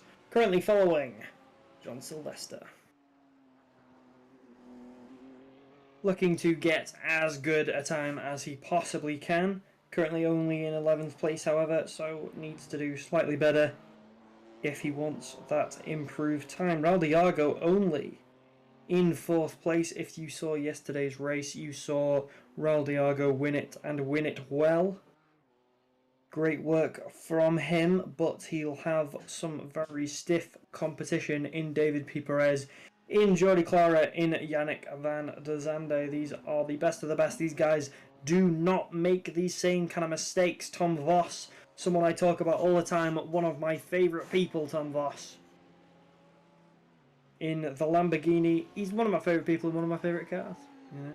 Absolutely love the fella. And he is coming round at very, very good speeds indeed. Looking to get himself a top 10 qualifying finish, going round at about 100 miles an hour, but going Seaside Way. This way you will see the engines screaming, looking to get 200 miles an hour by the time you finish Seaside Way. Tom Voss just a little bit below that mark, coming into Fireside turn and going into Indy left. Tom Voss looking to make great time, and great time he is making into Shoreline Drive now. A decent right, only 30 miles an hour. It's actually difficult to drive that slowly. I'm not saying he's driving slowly, all I'm saying is that the control these guys need around some of these tight turns is quite difficult to achieve. 230 miles an hour now for Tom Voss as he finished his qualifying time and still in the top 10. Just behind him, Martin Hobson, a great driver in his own right. Nothing too serious between those two. Look, it'll be very interesting to see exactly where these guys finish their time. Raul Diago currently in 4th place. I don't believe Miles Owens is racing. I'm not sure why his name is in it. He was in split 2, so I can't imagine he's also in split 1. That doesn't make sense to me, so I'm not sure why his name's there. We will figure that out. Jordi Clara had one of the best practice qualifying times. Can he get the best qualifying time in qualifying? Some would say that's rather important to have the best. He stopped there, gone into the pits. Clearly he thought that he wasn't going to get a good qualifying time there. So you might as well get into the pits. Say that again, sorry. He bumped a wall. He bumped a wall, which meant that his qualifying time was not going to be taken. Tom Voss jumps up to a 118.4. I'm not biased, but I want Tom Voss to win. That's a little joke there. I promise I am unbiased. Yannick van der Zande 3rd place. Perry Pijnaken in 5th, coming round into Shoreline Drive now. Let's see if he can improve upon that time. A lot more Lamborghinis in Split 1. Is that because Lamborghinis are car of champions? That's something for us all to see. Perry Pineacken, a 1:18.17. Great time from Perry Pineacken as he looks to get himself as good a position in the pole as he possibly can. With less cars, the reverse grid is less serious, I would say. I would say there is more room for change, so you really want to make sure that you are getting as high a position as you possibly can in the 20-minute race, as even if you finish in 10th, there are only 17 cars out there total, so you're really going to be able to make that places back. You're going to be able to get up into first. For me, I would say that the reverse grid, while it does make far more exciting racing, it gives the people who won their first race more to do. It's not going to be the worst thing in the world for anyone starting at the race. The reverse grid in 10th. Miles Owen's back. He was gone for a little while there, and we thought that that was the end of that, but no, he's back, and he's gone again. The ghost of Miles Owens is is in and out. Not sure what's going on there with the hood, but something to look out for. He won't be racing. That's my I'm aware of this, but his name is around about for whatever reason. Currently following David P. Perez, who still holds top position, as David P. Perez is comfortable doing.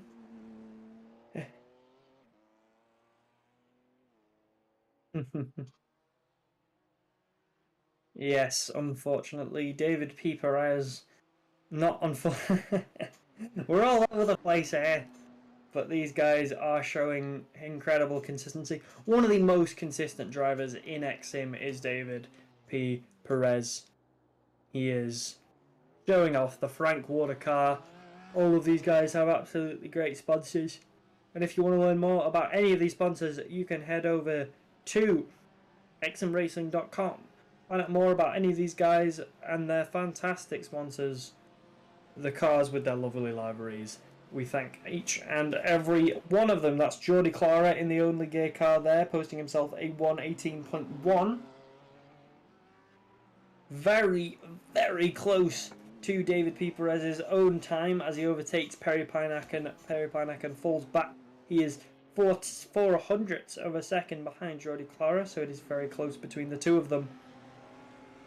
Very little separating them. Rubens Lorente currently following him. He is only 7 100ths of a second behind Gerard Sardani sides, and now even closer to Cohen Lagavod. Gurjon Limons currently following him there in 12th place, but his car jumps into the pits. I imagine he made some sort of contact with something.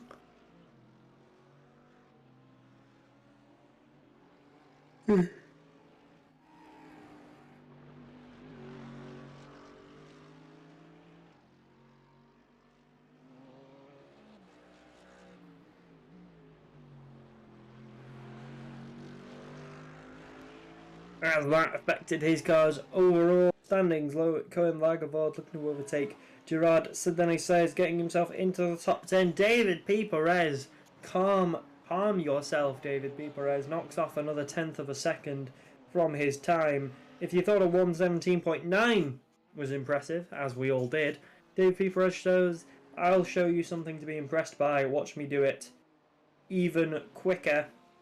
You got 1:17.8. There's Miles again.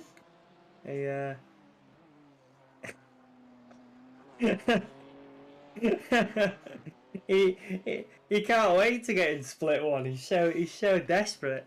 David P. Perez, here he comes into Seaside Way. Here's where you want to get up to about 200 miles an hour, if at all possible. A long straight, lots of space to do it in. Around Indy Theft there, and now going round into Shoreline Drive. This is where all of the speed is found. Some serious speed indeed. Which of these guys is going to end this race in pole position? I would imagine it's David P. Perez, because a 17.8 is very, very quick indeed.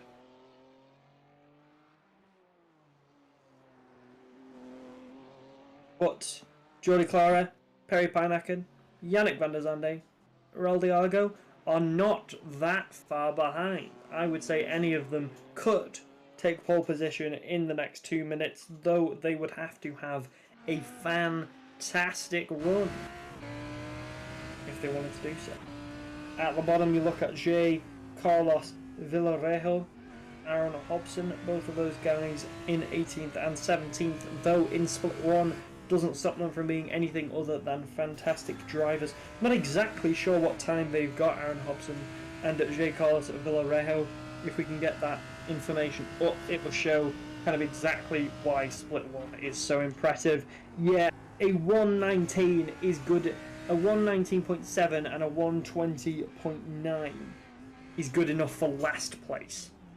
If that isn't impressive to you, I don't know what is. A 119 only putting you in 17th place in any capacity shows just how tough the competition is in split 1. And why all these guys are in it. Qualifying going to come to an end unless anything major happens. David P. Perez gets himself pole position. Very impressive. Aaron Hobson, we speak about them and they shall do something. That is normally how it works. Aaron Hobson gets himself a 119.1. Great time from him. Jumps himself up into 14th place from previous 18th. Perry Pijnacken overtakes Jordi Clara with a 118.0. Great time from Perry Pijnacken. And a second place in qualifying. Great time from there. Only 20 seconds left. These places are now going to be set in stone unless Pedro Oliveira can pull something out of a rabbit in a hat. He is not going to finish anywhere other than 7th place.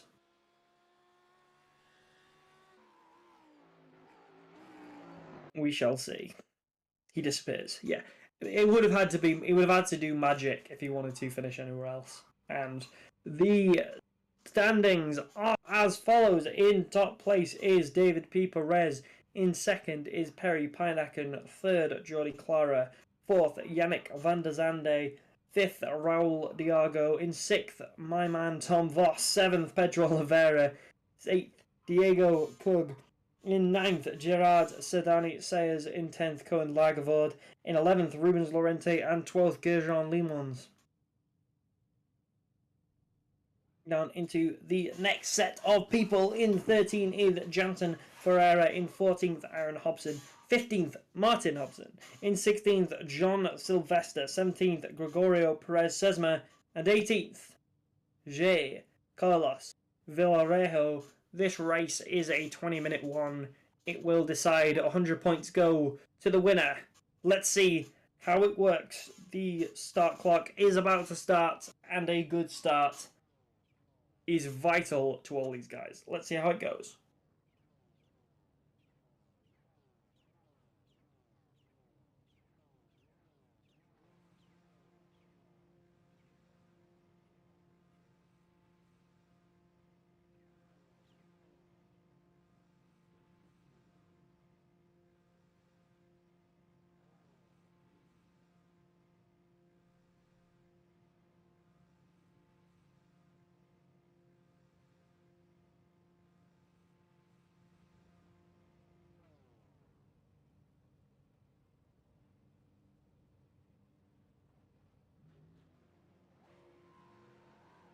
The lights are going to start to turn. Here we go. The race is off. Let's see which of these guys gets the best start possible. It's Perry Pijnacken. He overtakes David P. Perez, as does Jordi Clara. A poor start for David P. Perez has cost him a couple of positions there. Diego Cug jumps up giant lead. Raul Diago had the position over David P. Perez for only but a second.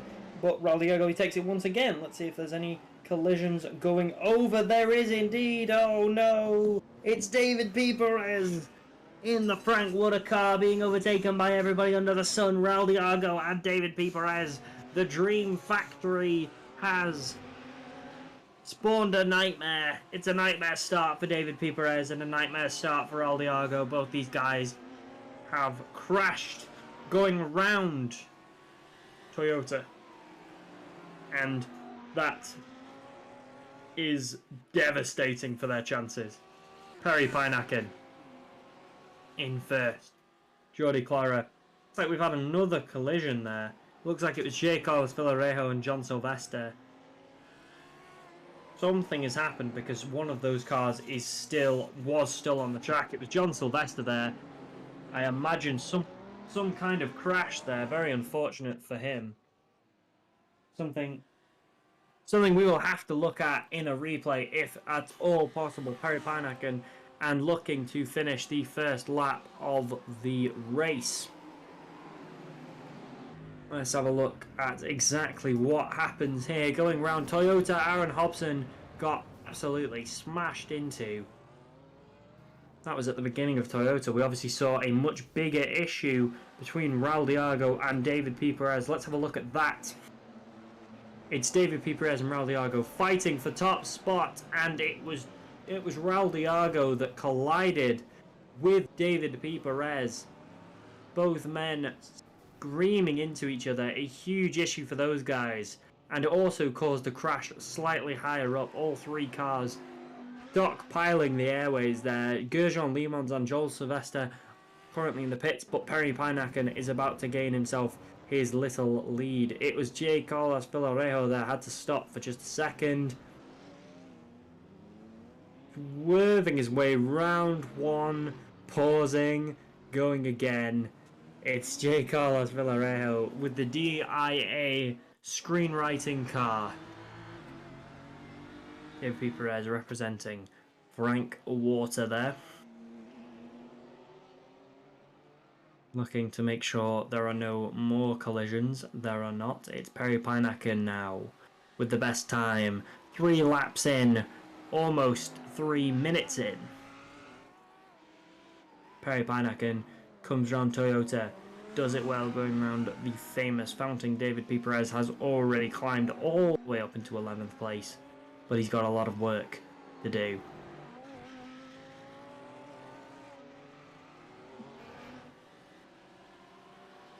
Perry Panakin is currently in first place. It's a great start for Perry Panakin. Absolutely ideal, as his greatest competition in David P. Perez crashed early, which is exactly what you would not want to happen if you are David P. Perez, but if you're Perry Panakin, you've heard of worse things. Tom Voss currently kept 6th place, only 9/10, about a second behind. Yannick van der Zande, definitely a practical time, as we are very early into this race, only about 4 minutes. Perry Panakin, Jordi Clara a second, 1.2 seconds behind. Diego Cook 2 seconds behind that. David P. Perez with another overtake. David P. Perez jumped into the top 10.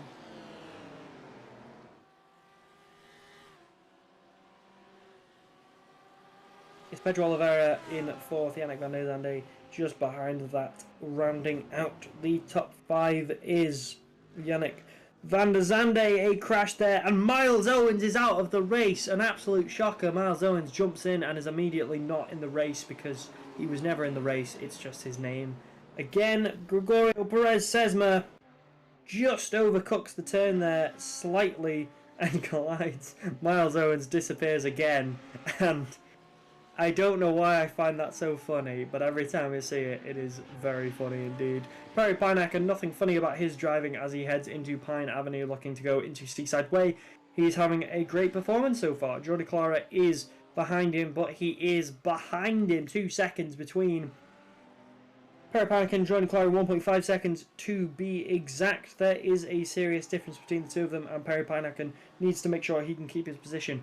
No pit stops are mandatory in a 20-minute race, so all these guys have no tactical advantage. Jordi Clara is not waiting for Perry Panakin to pit stop.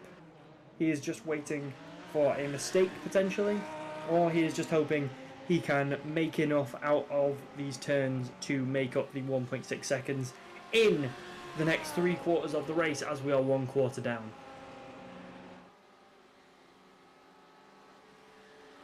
Pedro Oliveira, currently in 4th place, looking to overtake Diego Cook.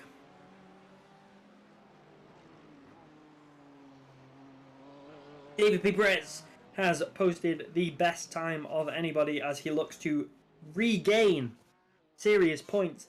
David P. Perez is 3 seconds behind Cohen Lagavord, but I'm sure that does not disparage him. too seriously. David P. Perez is an absolutely fantastic driver. There's a reason he was first in qualifying, but he's got a lot of work to do. And he's got a lot of difficult people to overtake if he wants to win this race. David P. Perez. Pinewood Avenue. Is it Pinewood? I've been saying it all day. Why has it just escaped my head? It is just Pine Avenue. I've not been saying Pinewood a single time, and now all of a sudden I think it's Pinewood. David P. Perez still 10th place, but now 2 seconds. It was 3 seconds. But a moment ago, blink and you'll miss the speed of David P. Perez. It's mild zone again. He's back as we see David P. Perez. Raul Diago now, another person who was an issue with the beginning of this race, coming down Indy left, going into Shoreline Drive now. Looking to overtake Aaron Hobson, but serious work. Raul Diago has not recovered nearly as well as David P. Perez and now has some serious work to do.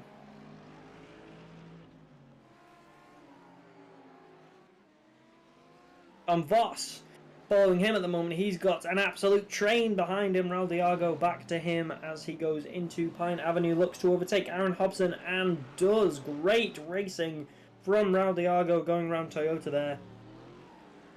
Great work from him and a very nice overtake against a difficult opponent in Aaron Hobson. Tom Voss with Rubens Lorente on his tail. Coming into Seaside Way, this is Firestone turn these guys are heading into. Can Tom Voss take and maintain his lead against Rubens Lorente? We have spoken about Tom Voss being a good defensive driver before. Rubens Lorente is going to try and put that to the test.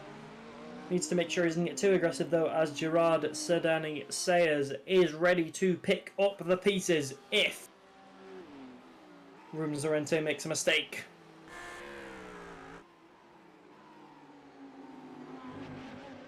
In 4th place we have Pedro Oliveira, half a second behind Diego Cug. These guys are fighting it out for that 70 points. A huge point swing between 3rd and 4th, as 3rd place will get 70 points and 4th place will get 64. Yannick van der Zande now chasing down. Let's see what happened on the replay coming into Toyota, and just showing that just because you're in split 1 does not mean you know how to go around that turn. Toyota claims another victim as Yannick van der Zande smashes into the wall as many have done before him. He won't be the first. I would be very surprised if he was the last. It is a devastating turn, Toyota. David P. Perez overtook Cohen Lagerford, but for a second Cohen Lagerford took it straight back, and David P. Perez takes it from him once again, but this time does not give it back. Cohen Lagerford has to settle for 10th at this very moment. Coming round Bridgestone now and going into Toyota. Let's watch this battle one more time. David P. Perez goes out wide, just beats him on power. Lagerford takes it back on the inside before David P. Perez with an excellent move. Look at the move. He went very, very wide indeed. Round Indy left, sorry. He went wider than needed so he could take an inside lane you don't expect to see. Tom Voss has been overtaken by Rubens Lorente. Let's have a look at this.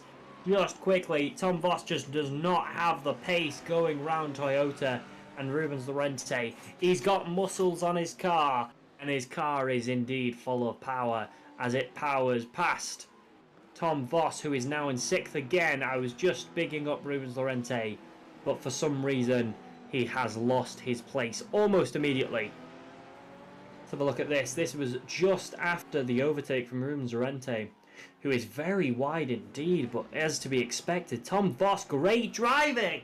Great driving from Tom Voss coming round Seaside Way. He was very, very narrow around Pine Avenue, which is a dangerous game, but Tom Voss made it work, and he went into Seaside Way narrow and that meant that he took his place back from Gerard Sedani Saez and Rubens Lorente. It was great offensive driving from Tom Voss. Pedro Oliveira half a second behind Diego Cug. This is a battle. Rubens Lorente looking to overtake Gerard Sedani Saez. Can he do so? There is very little time between 9th and 6th.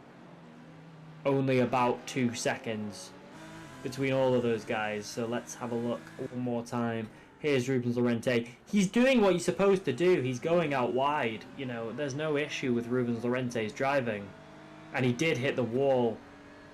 Unfortunately, a little too wide perhaps. But, of course, Tom Voss taking full advantage of that. And now, David P. Perez. Very, very tight S from David P. Perez, who is looking to chase down Rubens Lorente and Gerard Saez. Look at how close those guys are. Rubens Lorente, obviously also a member of the Dream Factory, which is a car racing team, including Raul Diago, David P. Perez, and Rubens Lorente. Not sure which ones specifically, but there you go. Looking at the sponsors, real quick thank you to each and every one of our sponsors. Obviously, Frank Water is David P. Perez's car, but you also have Charlesbury Heating, Dream Factory Racing, DIA Screenwriting, Beyond Rescue, Sim Racing Pro, Ubi Solutions Network, Alberto Painting, The Futuro Plan, David Port Financial Smart Income Streams, Personal Training, Blackline Trainers, Only Gear, and UBIEE. Thanks to all our sponsors. If you want to learn more about them, you can head over to xsimracing.com for more info. Thanks one more time to our sponsors. Currently watching Rubens Lorente in the personal training car being chased by Frank Water belonging to David P. Perez. Very little time, less than a tenth of a second, only about 300ths of a second between David P. Perez and Rubens Lorente. David P. Perez and Rubens Lorente, both men looking to get the overtake going into Indy left. Now David P. Perez was unable to take it, but we've seen him make an overtake here before. Indy left is a place he likes to do it. Rubens Lorente with great defensive driving there, unable. There was no space. And David P. Perez is livid. Don't know what exactly Rubens Lorente did, but David P. Perez is not happy about it.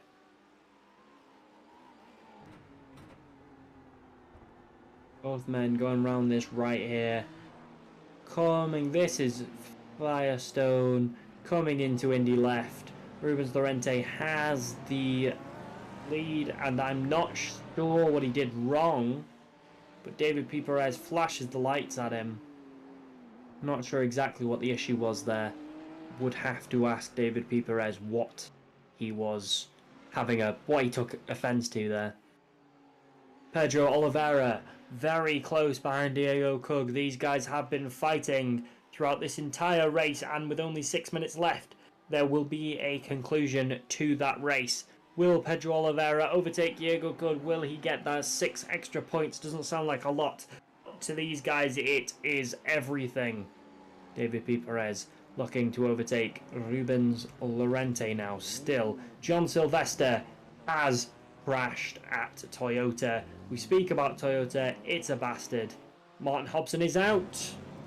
Martin Hobson is not out. He's in the pits. He was out. Tom Voss has crashed. Going round Indy left, look like. Not sure exactly where that crash happens. It is Indy left. Coming round Firestone, Tom Voss at speed. Let's have a look at exactly why this crash occurs. Oh, he just overcooks it. It's not a crash at all. It's just an overcooking of that turn. Coming around Indy left before going round the drive. The Shoreline Drive, Tom Voss tried to go round it, couldn't go round it quickly enough, and unfortunately drops himself 4 places with such little time remaining, 5 minutes. It's unlikely for Tom Voss to gain back 6th, but 10th place is not the worst thing you'll ever see, as if that finishes, Tom Voss is going to start the next race in pole position. Hey, every cloud has their silver lining, and the silver lining may be a pole position start for Tom Voss. We'll have to see. David P. Perez is looking to get 7th instead of 8th. Only 3/10 of a second between David P. Perez and Rubens Lorente. He has overtaken Koen Legavord. We saw that earlier. Now he's looking to overtake Rubens Lorente. David P. Perez, I'm not sure why he was flashing his lights at him earlier, but now he wants to make up for that with an overtake of dramatic proportions. At the top of the leaderboard, Perry Pineacken has been driving some of the best driving I'll ever see, as Perry Pineacken has maintained his lead this entire race. He has done it so efficiently and so effectively. We have barely even spoken about him, but we should speak about him more because he's had a very, very good race. Unfortunately, Gerjan Limans cannot say the same thing as going around Pine Avenue. He spins out of control and then does a lovely donut to regain that control. Hey, you got it. It was a poor mistake and it was a poor crash, but it was an absolutely lovely, pretty recovery. David P. Perez chasing down Rubens Lorente at the moment. Only 3 minutes left to go in this race. And David P. Perez overtake Rubens Lorente in the last 3 minutes. David P. Perez is not that aggressive a driver. He knows he's got 3 minutes. He knows he's got time. He will wait for the right opportunity, I imagine. Rubens Lorente has to make sure he drives very, very well indeed. Otherwise, David P. Perez will steal his dreams of 7th place.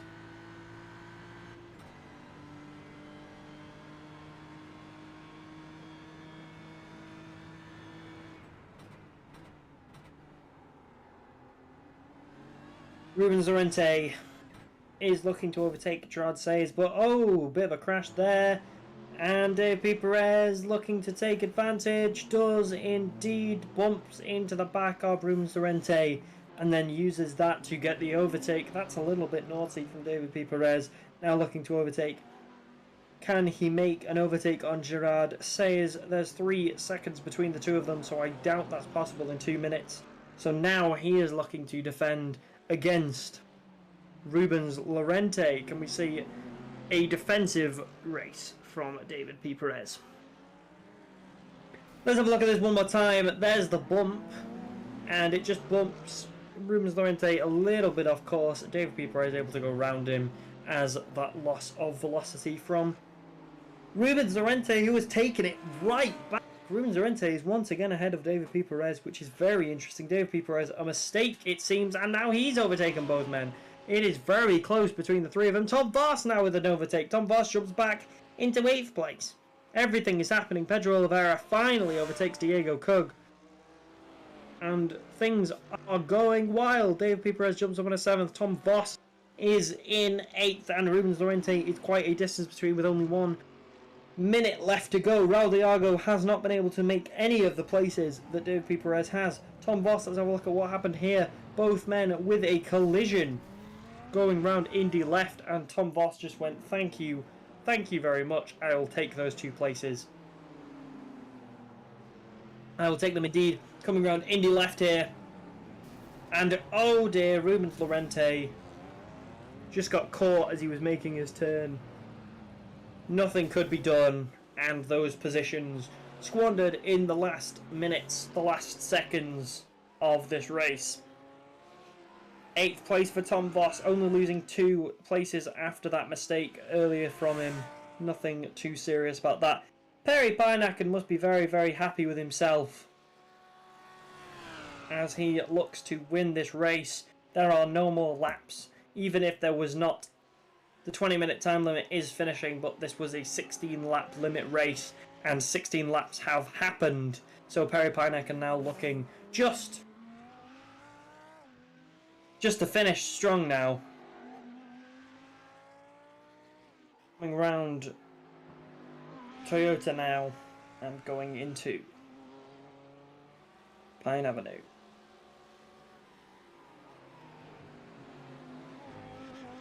Perry Pineacken, very consistent, would have to have a terrible, tragic event for him to lose that consistency. Now looks to finish this race strongly. Tom Voss has dropped down into 11th place. Not sure what happened there. Poor Tom Voss. Let's have a look at exactly what happened here. Raul Diago. Is it good driving?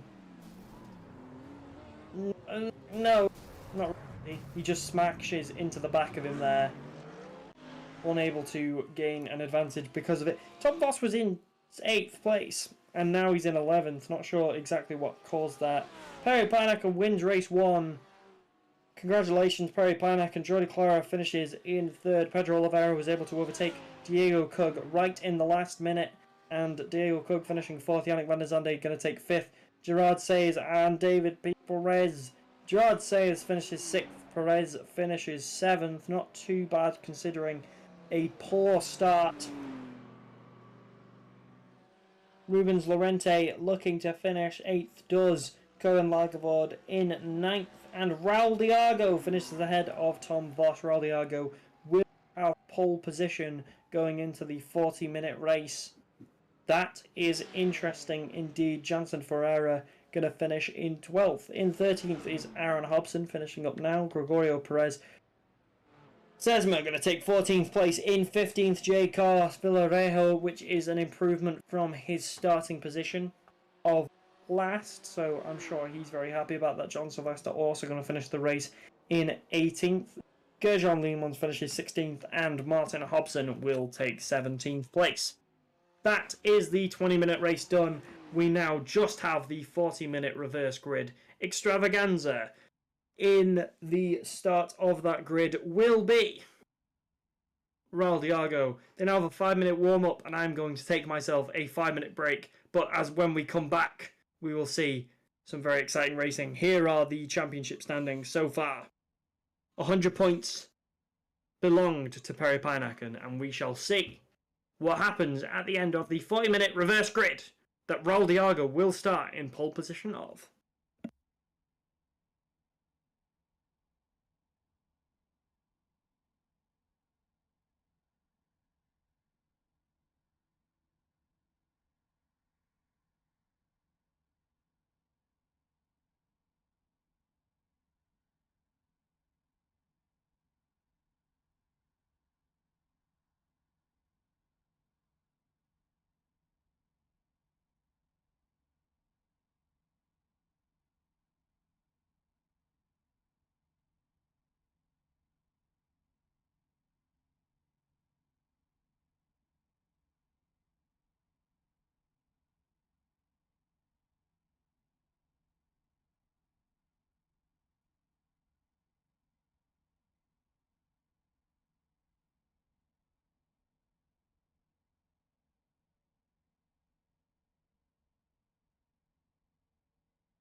Welcome back, everybody. The championship standings for Split 1 are so I'm sure you've seen them. Perry Panakin jumps up tremendously. We are looking towards the end of the warm-ups now, and we will head into the 40-minute reverse grid race with Raul Diago taking pole position. I'm very excited to see how the 40-minute race pans out.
We are here at Long Beach in the USA for X-SiM Racing Season 5 Race Day 2, where the rich get richer or the poor gain the start of their fortune.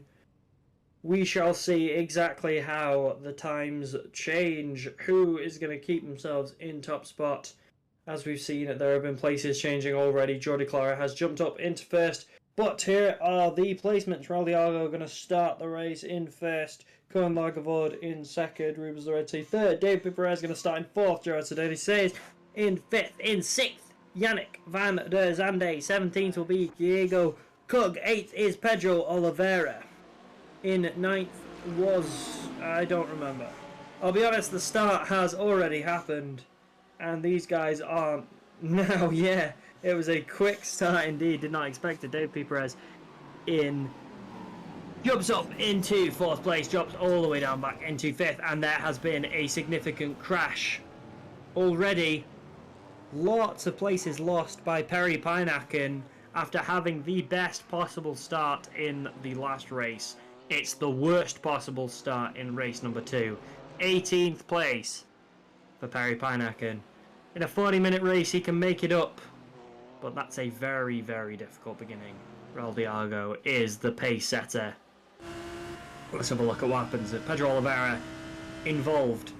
Everyone coming into Toyota. And Perry Panakin immediately hits him. So Perry Panakin hits Pedro Oliveira, then crashes, which is not fantastic work from Perry Panakin there. And now starts himself in 18th place. Tom Voss jumps up into 9th. Jordi Clara is in 7th. David P. Perez in 5th. Perry Panakin overtakes Pedro Oliveira, who has he crashed again? Would have to see exactly what's happened to Pedro Oliveira there. Oh, that's an interesting development. David P. Perez is in the pit. That's a very early pit from David P. Perez. I wonder if this was a part of his strategy or if he has had some form of crash. It was a crash there, what I'm hearing. Pedro Oliveira trying to make up space, trying to get the overtake, and hits the person in front of him. Unfortunate. Pedro Oliveira involved in a lot of crash. That was over at Firestone Turn there. Not Tom Voss. I hope Tom Voss is alright. Let's have a look. Coming round, Indy left. Tom Voss crashes into Jordi Clara, perhaps? Can't see exactly what car that is. No, Joey Clark are just ahead in the only gear car. Can't see exactly what that is. Tom Voss did have a bit of a collision. Didn't seem to affect his placement too much. Tom Voss stays in 8th. Sorry, it was Gerjan Limons there that Tom Voss hit. Diego Kug, there is a race, a battle for second between 2nd up to 6th. There is very little time between all of them. Raldiaga with a 1:18.3, great time from him. Rubens Lorente not too far behind, Cohen Lagavord. Diego Rug, Gerard Says and Jordi Clara are all fighting for 2nd place at the moment. Very little time in between all those guys. A lot of battle still to go on for that position. We'll have to see what happens as the race begins and heats itself up. It's still very early days at the moment.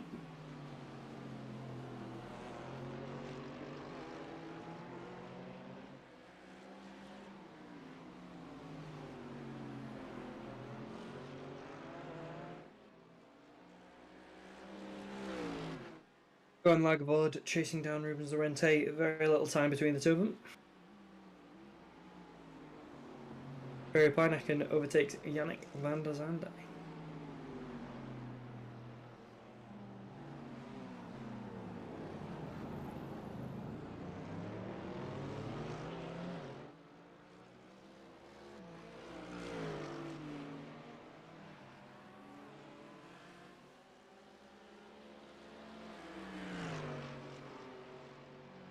Go ahead, Lagavord at the moment. Diego Kug just behind him, looking to overtake Rubens Lorente. Perry Pijnacken, someone coming out the pits. Perry Pijnacken looking for the overtake, coming round Toyota and gets it quite easily there. Now going around the fountain, that was on the replay. Perry Pijnacken making it look easy and trying to gain places, though David P. Perez is in front of him, and I'm sure he'll have a much more difficult time taking over a pitted David P. Perez, who has now posted the best time with a 1:17.8, a great time from David P. Perez, who is racing like lightning at the moment. Very great racing from David P. Perez and has already pitted. Only the bottom 4 have pitted, so everyone else has still yet to do so. Will that affect the final standings? I think David P. Perez is personally in a great place. Sure, he's 19 seconds behind, but again, he has not. Everyone in front of him has not pitted. They will all have to do so, and there is still plenty of race for him to catch up. Here's one option.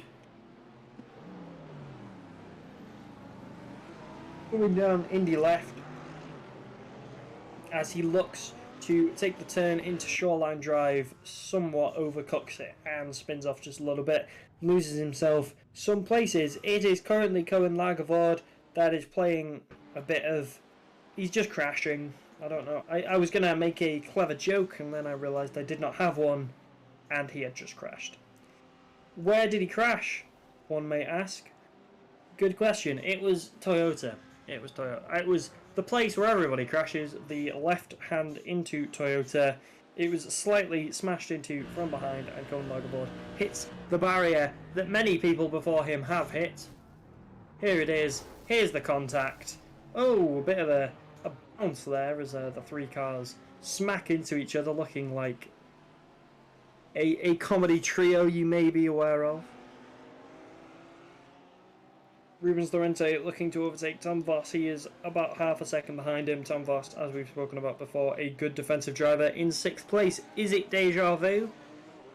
No, that's a band that has a sponsor. Once again, I want to thank all of our sponsors. If you want to find out more about them, you can head over to xsimracing.com and find out more about our sponsors. We thank them very much. Tom Voss has jumped up, overtaken Diego Kug, and is now in 5th place. Pedro Oliveira in 9th. Mon Hobson not too far behind him, less than a second.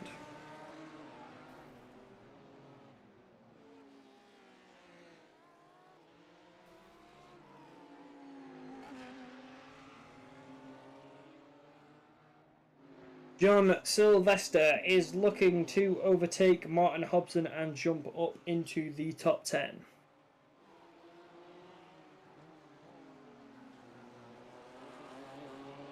Rubens Lorente has climbed into the pits. Dave P. Perez was around 20 seconds behind. He is now 16 seconds behind. Do I need to tell you that David P. Perez is driving really quickly? I don't think so.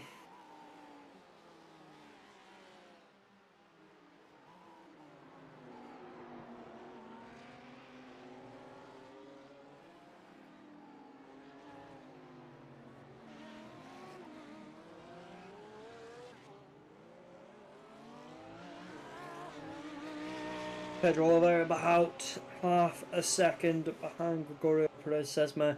Can he get the overtake as they come into Toyota?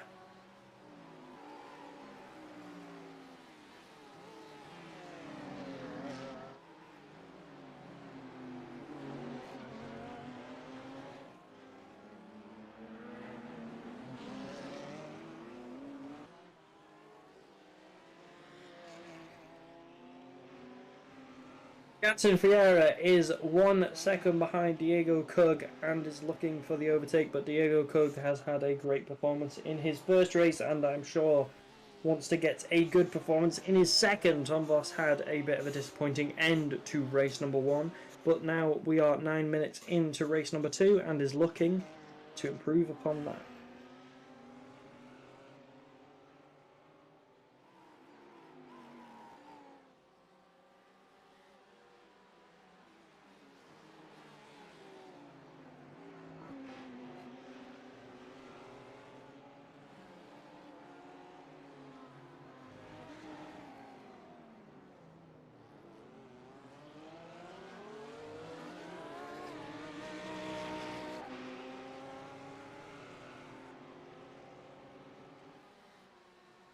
Tom Voss, a 1:18.6, absolutely rapid time from Tom Voss, who is looking to take Grosjean, Limons, Jansen Ferrari overtakes Diego Cug. Great work from Jansen Ferrari. Diego Cug having a rough start.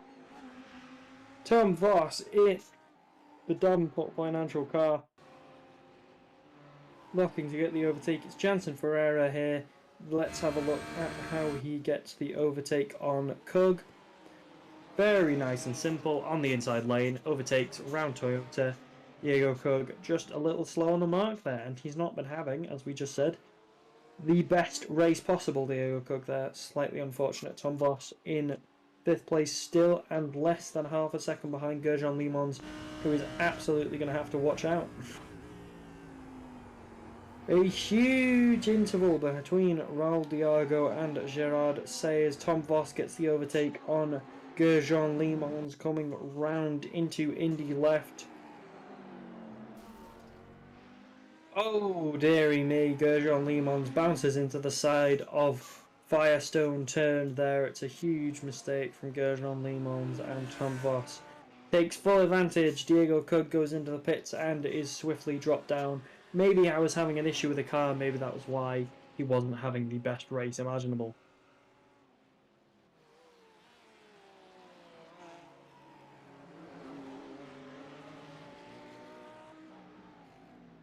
April Perez jumps up into 9th place with the overtake on Diego Cug and the overtake on John Sylvester. Obviously both men still in the pits. David Perez is, I believe, the top person in that has come out of the pits. I believe he's at the top of the pit stop people, if I can call them that. This was the top speed everyone has achieved. This is the pit stop, yes. David P. Perez has pitted and is in 9th place. Everyone below him has also pitted. Everyone above him hasn't pitted. So, huge advantages for David P. Perez at this very moment in time.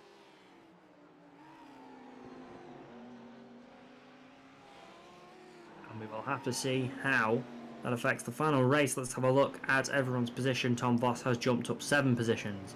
Gerard Sayers has jumped up 3. Some of the important ones, Grosjean Limons has jumped up a whole big 11 positions. Ruben Lorente has dropped down 15, as has Cohen Lagavord. Looking at David P. Perez, he has dropped down 5 positions, but as we just spoke about, he has He has pitted already. Can David P. Perez get the overtake on Pedro Oliveira before Pedro Oliveira gets out of the pit? Yes, by an absolute mile. Easily got past Pedro Oliveira, and David P. Perez is now in 8th. This is David P. Perez's strategy, I'd imagine. Just keep driving consistently, and when the person in front of you pits, you get the overtake. The person in front of you pits, you get the overtake. If that keeps working the way it is, David P. Perez is going to win this race by fact of everybody ahead of him having had to pit, which is great strategy. Let's see how it works out. Jordi Clara overtakes Gerard Sayers. Great work, Jordi. Diego Kug overtakes Perry Pinakin. Great driving from Diego Kug as he has come out of the pit and has now not done well there. Not sure exactly what happened. It was very exciting, but I couldn't actually tell what was going on. I imagine he goes into... He does, yeah. He just drives into the wrong part of Toyota and has to do a big sweeping smoke creating turn that drops him about 6 places, I'd imagine, and now has a lot of work to do to get further ahead. In the DIA screenwriting car is J. Carlos Villarejo looking to overtake the Caribbean Pacific trading car of... I can't remember for the life of me who that is at this very moment. Rooms Lorente, though, is in the personal training car and is looking to get the overtake, but doesn't, and instead crashes his front flapper, going flying into the sky as he makes a crash on Toyota, as we've spoken about so many times. A absolute villain, if a villain has ever existed. Back to Gerard Sayers there, as we saw J. Carlos take a turn off Indy left there, but now we are back onto some of the top 3, and we are back down with Diego Kug in the UB car. We saw the issue that he had around Toyota. Any more issues? Are they pervasive? He is overtaken there. This is a decent turn that time into Toyota, but still has been overtaken and dropped all the way down into 15th. The top 4 is as follows, as we are 15 minutes into the race, approaching the halfway mark. In first place is Raul Diago, in second Jordi Clara, in third Gerard Sedani Sayers, and not too far behind is Tom Voss. David P. Perez with a 118.3, let's mention him as he is top of the people who have pitted. A pit stop is mandatory. David P. Perez's strategy must just be, if you pit, I'm going to overtake you. If everybody above him pits and he overtakes everybody who pits, David P. Perez will win this race. Let's see if that strategy is as effective as he would like it to be.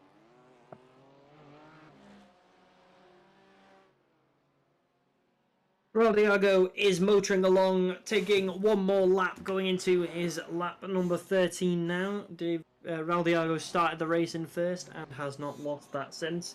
A 1:18.9, not the fastest time from Raul Diago there, but again, he is a considerable distance ahead of Jordi Clara at this very moment in time. Making good progress, good time, and we shall see how that works out for him.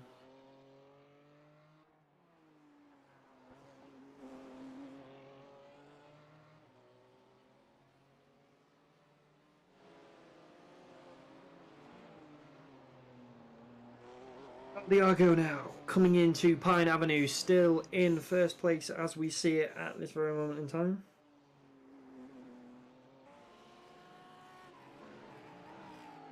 Voss in fourth, not too far behind Gerard Sedani Sayers.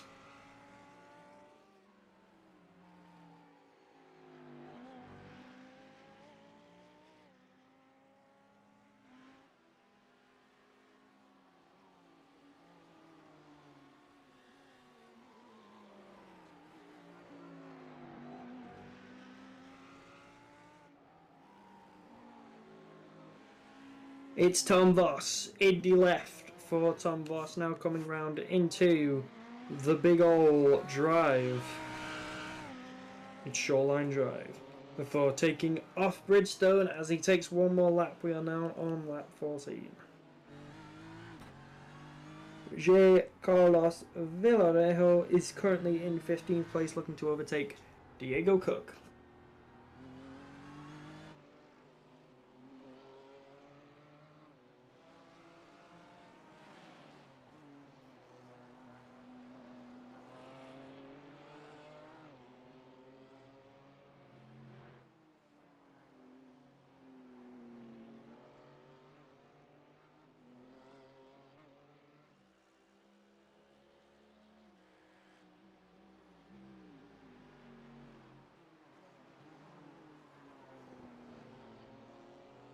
Bit of distance between Perry Pineacken and David P. Perez at the moment. In that middle section, David P. Perez gaining just a bit of time again, around 2 seconds behind Gregorio Perez, but that time is going down consistently. Sylvester currently being followed in a UBIE car, looking to chase down Martin Hobson as they go round Toyota. In first place, we still see Raul Diago, closely followed, well, we say closely, it's 10 seconds behind him, Jordi Clara and Gerard Sedan, he says.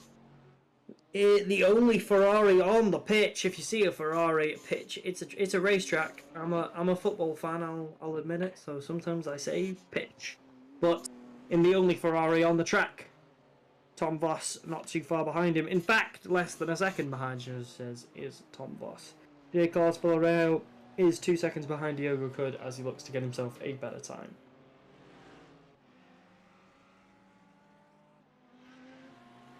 Currently following Tom Voss, looking to overtake Gerard Sayers. Can he do so?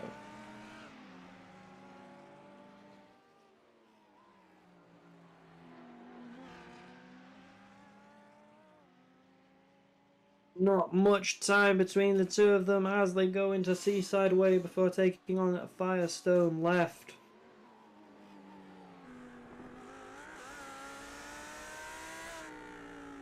It's very close. Tom Voss is just making sure that he doesn't lose any space between himself and Gerard Sedani says, as we can see, David P. Perez has overtaken Gregorio Perez.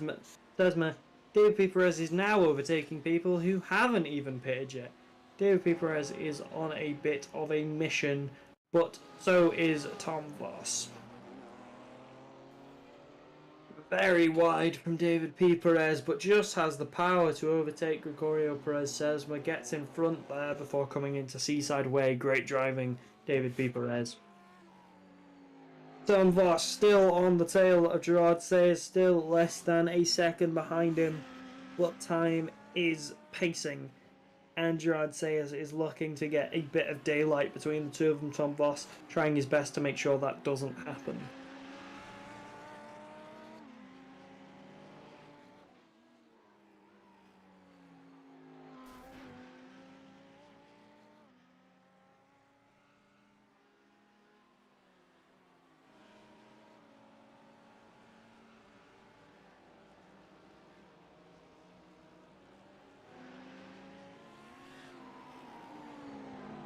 As we see, David P. Perez is still the top pit stop haver.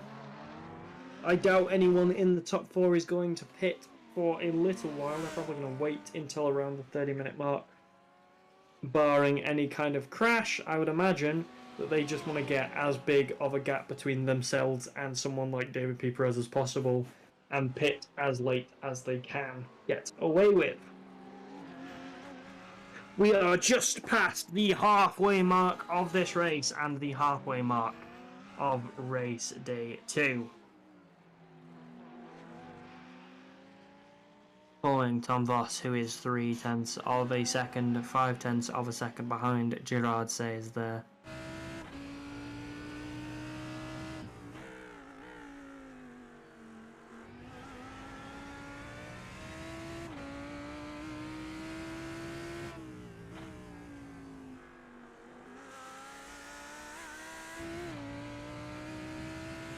Tom Voss still half a second behind Gerard Sayers. Both men are going into Firestone Turn now.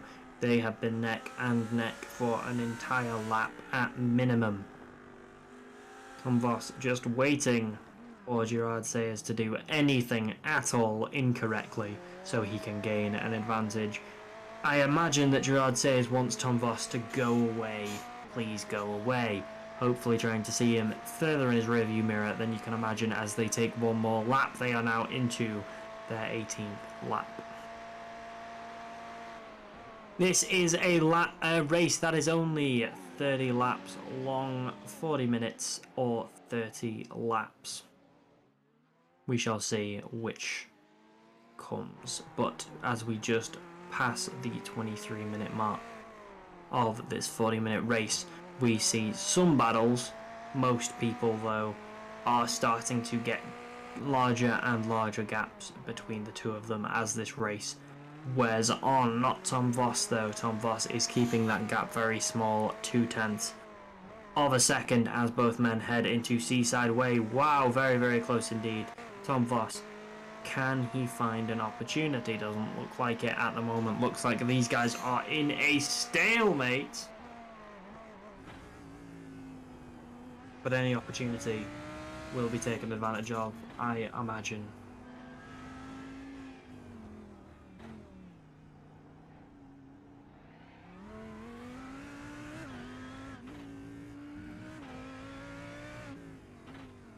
Tom Voss has decided that overtaking Gerard Sayers is not in the cards. So now the question is, will David P. Perez get the overtake of Tom Voss before Tom Voss gets out of the pit? Jansen Ferreira gets the overtake, and it looks like so does David P. Perez. David P. Perez maintains his position of being the top person in the pit. Gregorio Perez overtakes Tom Voss, but I'm sure Tom Voss isn't too worried about that.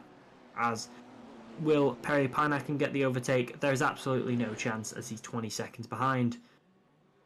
7-6. He's a lot closer. And Perry Panakin does get the overtake. I thought he was 20 seconds behind, but that speed really does slow down. Tom Voss jumps down into 10th. Not the worst thing in the world, but I'm sure he was hoping for a slightly higher exit. Now he's got some work to do as we approach the 25th minute of this race. David P. Perez is currently in 6th. Fantastic for him. Oh, very interesting. Jordi Clara is in the pits. He's going to be overtaken by Gerard Sayers. But can he... Again, can David P. Perez get ahead of him? Or will Jordi Clara be the first person to get out of the pits in time? Jordi Clara, here you could see him. He's currently stopped in the pits at this very moment in time. Tom Voss, I think Tom Voss crashed. Well then. David P. Perez has overtaken Jordi Clara, by the way. This is the start of the race. One more time, let's have a look at Jordi Clara.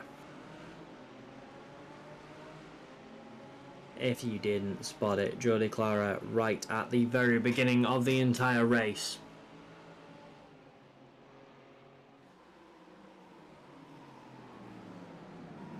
Able to avoid it. Pedro Oliveira was not. Pedro Oliveira, David P. Perez, a couple of issues for those guys very early. David P. Perez has been working on it since. Yeah, Tom Voss is in the pits again. Don't know what happens. I just don't think Tom Voss is able to keep his consistency throughout an entire race. I think that consistently costs him positions.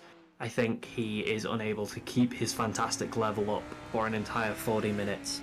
And every time it will cost him at some point or another. This is down Pine Avenue, and it's just a very simple mistake from Tom Voss. But yes, I would agree. I think his tyres cooled down just a little bit too much there, and it meant that he didn't have the friction he had previously. So a simple turn that he had made before turned differently to him, and it cost him a serious piece of position. Dave P. Perez, if you are not aware, is the top pit stop haver. Gerjan Limons, Gerard Sayers, and Raul Diago have yet to pit.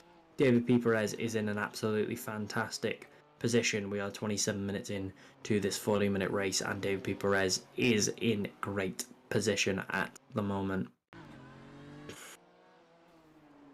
Carlos Villarejo at the moment. Let's see what happens here. Both men. I think this is Pine Avenue. But it's a collision. It was Carlos getting hit in the back by, I imagine, Diego Cook there. But that's going to cost him some position there. That will get checked. Everything in this race does get checked. And points will be changed. All incidents will be investigated after the race. In case you believe something has happened, it will be investigated after the race. Raldiago still in first place. He has kept it this entire time. But he does need to pit. And David P. Perez is around 30 seconds behind him. Can Raldiago afford to be in the pits for 30 seconds? No, he can't, because David P. Perez is 30 seconds behind. He is the top person to have had a pit stop. That is dangerous indeed, and it could cost everyone in the top three their position, as in the next 12 minutes, Raldiago, Gerard Sedeni says, and Gerjan Leemans will have to stop their car. They'll have to pit. They'll have to refuel. Let's see how it goes. A late pit stop means that you are as light as possible for as long as possible. Tom Voss is still in the pits. But basically the thinking behind that is the less fuel you have in the car, the lighter your car, meaning the faster its top speed will be. The later you pit, the less fuel you have to put in to finish the race. So if you pit late... Oh, Raldiago has gone into the pits. This is very interesting. This may decide the race. Can David P. Perez get the overtake on Raldiago before Raldiago exits the pits? Jansen Ferreira is chasing down Pedro Oliveira, but Raldiago and David P. Perez, that's the question. There is 15 seconds between them. 3, 2, David P. Perez overtakes Raldiago as Raldiago exits the pits. This is huge. Raldiago will come out in fourth as Gregorio Perez Sesma has gone into the pits himself, but David P. Perez is ahead now of Raldiago, and there is nothing stopping either man, which means that it's now just a straight race between David P. Perez and Raldiago. Gerjan Leemans and Gerard Sedeni says have to pit, and they are far too close to David P. Perez. They will definitely be overtaken on the pit. David P. Perez just now to make sure that he is consistent, and he will has a great chance of winning this race. There is a chance, and this is just a chance, this is a bit of speculation on my end, that David P. Perez has to get into the pits again if he didn't fuel correctly. He fueled very, very early indeed. If he didn't fuel correctly, he would have to go into the pits again. That would be a major issue and would cost him this race guaranteed. So I'm hoping, and I'm imagining that hasn't happened, but it is possible. It's something to watch out for. Jordi Clara, Raldiago and David P. Perez have all pitted, so now the distance between those guys is just the distance that you can see in front of you. Let's see which of those guys will finish this race in pole position, in the best position. Gerard Sedani says, has top spot at the moment, but it is a top spot on a house of sand. He has not pitted. He has to pit in the next 9. For Gerard Sedani says.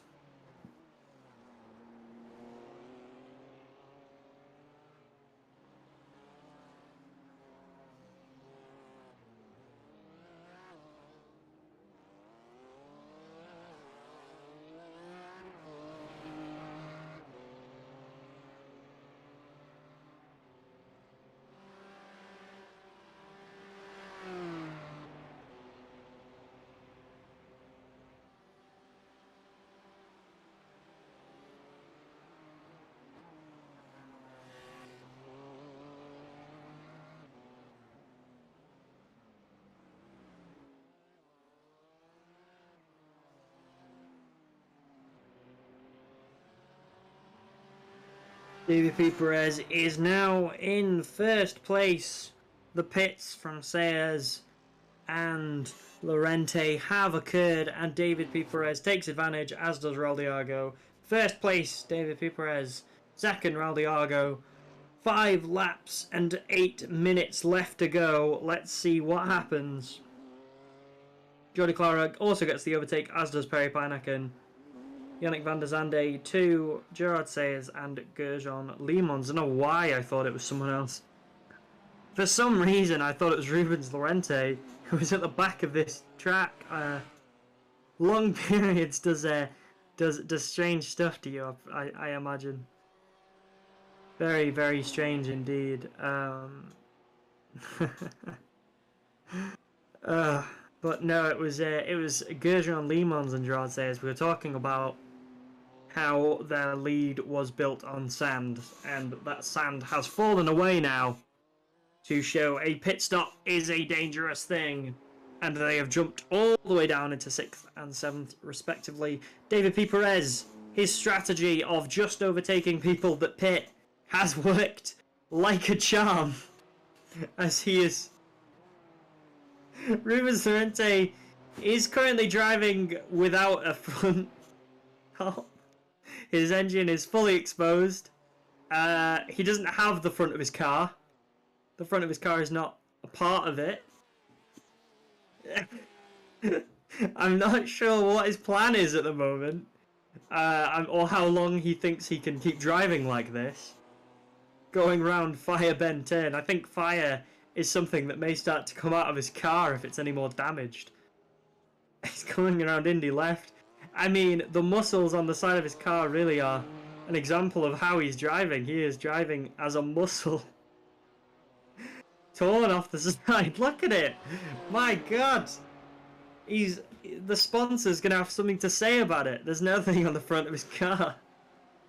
Oh, dearie me. We have 5 minutes left. David P. Perez has a 10-second lead over Raldiago. Victory is within his grasp. Rubens Lorente doesn't have a car. Coming round Toyota at the moment is Rubens Lorente. Going into Pine Avenue. It has been a strange day. We have seen some stuff that we will not see again, I imagine. Rubens Lorente looks like he's been through a fire with the damage his car's gone. We can see into the soul of his car at the moment as he goes into Seaside Way. He's really driving sideways. In positive news, I imagine his car is much lighter than it was before. Coming into Firestone Turn at the moment. There are only 3 laps left. David P. Perez still has a huge lead over Raldiago. Jordi Clara is 8 seconds behind, and it will have to be a mistake from David P. Perez if he does not want to finish this race in first place. It would have to be some major kind of error. We'll have to see for sure.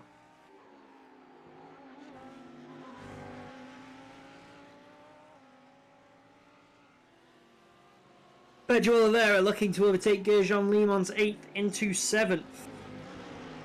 Let's have a look at what happens.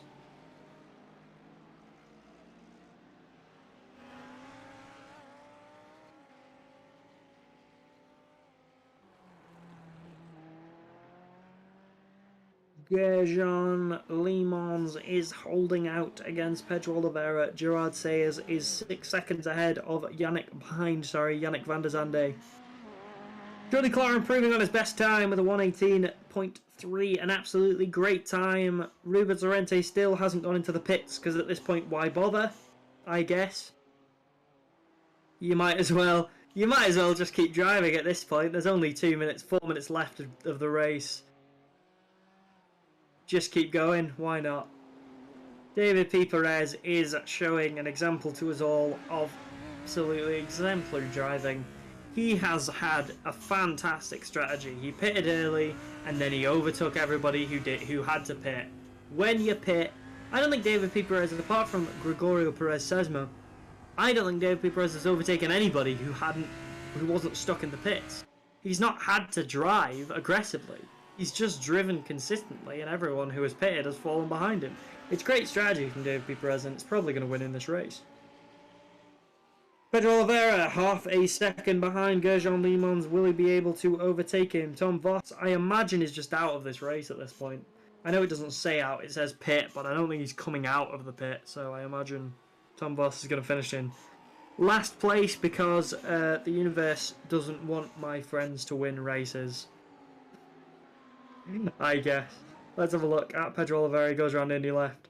Coming round now, chasing over Gerjon Limons as both men go down. Coming into one of the most difficult parts of this entire track. It's Bridgestone, and more importantly, it's Toyota. Rubens Lorente is still not driving with half of his car, in case you were curious. I mean, look at the drift. It's incredible that that car is still moving. This looks like the end of a Top Gear challenge that I've seen. Raul Diago, 11 seconds behind David P. Perez. It would take some kind of miracle for David P. Perez not to win this race. 11 seconds is absolutely uncatchable, I would imagine, especially as we head into the last couple of minutes of this race.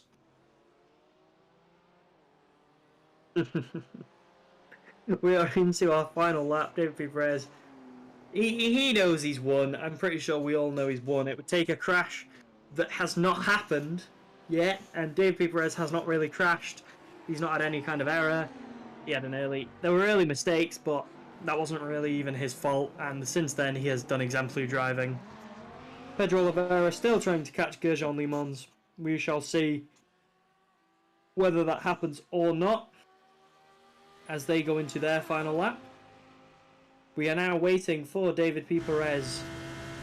He's on victory straight at the moment. It's Pedro Oliveira and Gerjon Limons who will win, who will come in 7th, who will come in 8th between their little battle. Rubens Lorente, will he finish this race with a car? That's a question we all have on our minds at the moment. The answer is no. The real question is, will he finish this race at all? Coming around Indy left, it's David P. Perez going down the straight. David P. Perez, now he's flashing his lights. He's miles ahead of Raul Diago. Congratulations, David P. Perez. You are our victor of the 40-minute reverse grid race. Congratulations, your strategy was sound. Victory assured. Raul Diago finishes in 2nd place. In 3rd will be Jordi Clara. Congratulations to Jordi.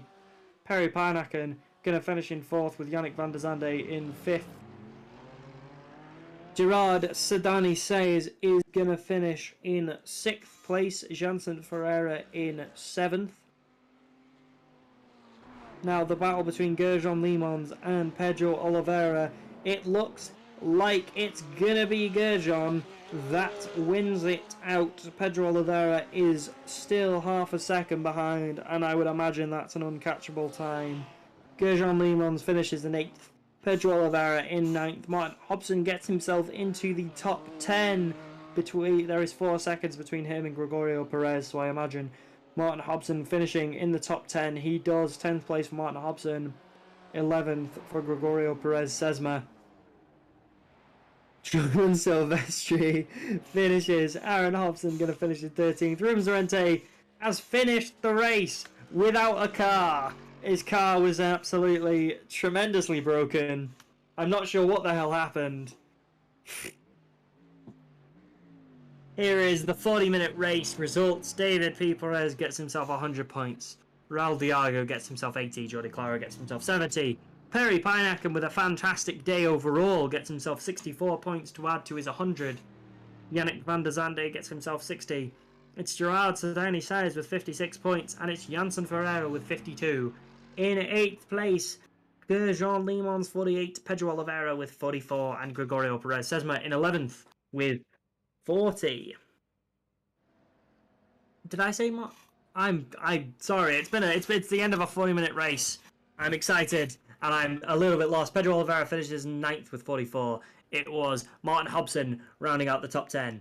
Here are the championship standings. In top place, David P. Perez wins his position back from Raul Diago. 316 points. There is a 16-point gap between David P. Perez, Raul Diago, and Jordi Clara, who are currently level. Raul Diago and Jordi Clara, after 2 race days, are level on points. Yannick van der Zande is in 4th with 240. Perry Panakan has jumped up 200 places. He's jumped up 10 places and he's on 222 points. Pedro Oliveira is 6th in the championship standings. 7th is Ruins Lorente, who finished this game without a car. Gerard Sayes finishes in 8th. Gerjon Lemon's in 9th. And Martin Hobson is in the top 10. He finished in 10th and he is currently in the top 10 of the championship standings. Here are the rest of these positions, as you can see, coming into... It's Aaron Hobson in 14th. It's Gregorio Perez Salazar in 13th. Janssen Ferreira in 12th. In 11th is Cohen Lagavord. John Silvestri 15th. Carlos Villarejo in 16th. Jean Lay in 17th. And Diego Cug in 18th. In 19th, we see Antonio Jesus Villion. In 20th is Remco Barlow. 21st, Tom Voss. 22nd, Ben Cullen. In 23rd is Henrik Anderson. And 24th is Justin van der Linden. Now, hopefully we have an interview. It looks like David P. Perez will be waiting for us. So let's get him in when is possible. These are the championship standings after a absolutely fantastic race day 2. And that was very, very exciting indeed. Hopefully David P. Perez can come in to the interview room. There he is. Hello, David, can you hear me? Talk to, the race winner first, David Perez. Congratulations, first off, if you can hear me.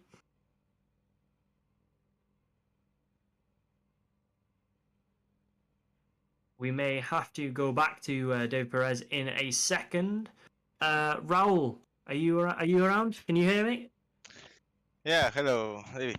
Hi, hello, Raul. How was that for you? Congratulations, first of all. A good race, especially the second one. Second place for you. Congratulations. Yeah, thank you. How did you find the track? It's a street race. It's a different kind of race. How did your preparations differ for this kind of race? Yeah, it's very complicated because one mistake is a race out for you, and you need go with be careful, and yeah, it's very stressful.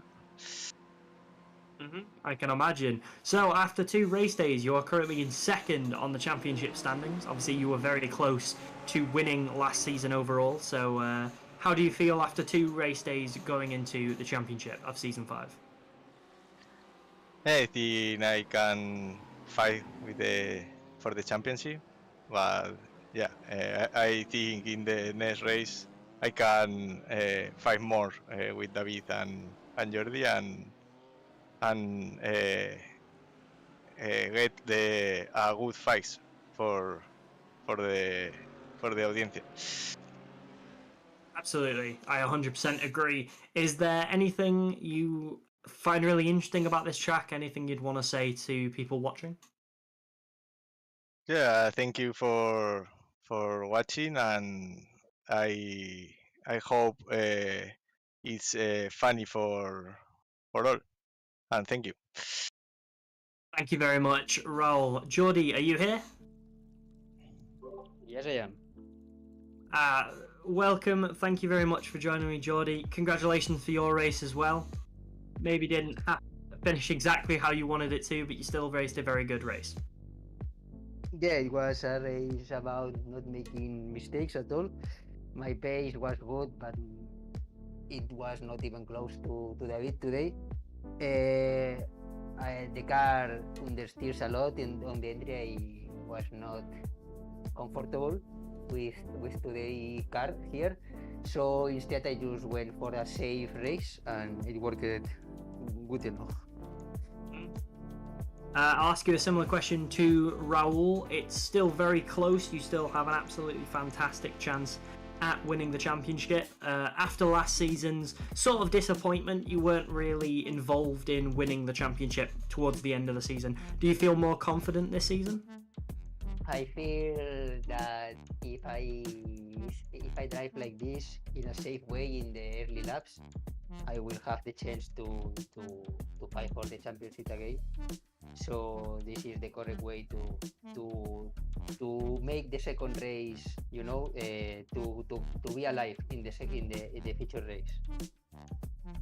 Absolutely, I agree. Is there anything else you want to say to some of the fans? You had a fantastic race, by the way. Congratulations for that, even if you didn't have exactly the outcome you wanted to. No, the only thing I want to say is that I want to try another car if if the setups change. I want to try another car next season because I am very bored of BMW.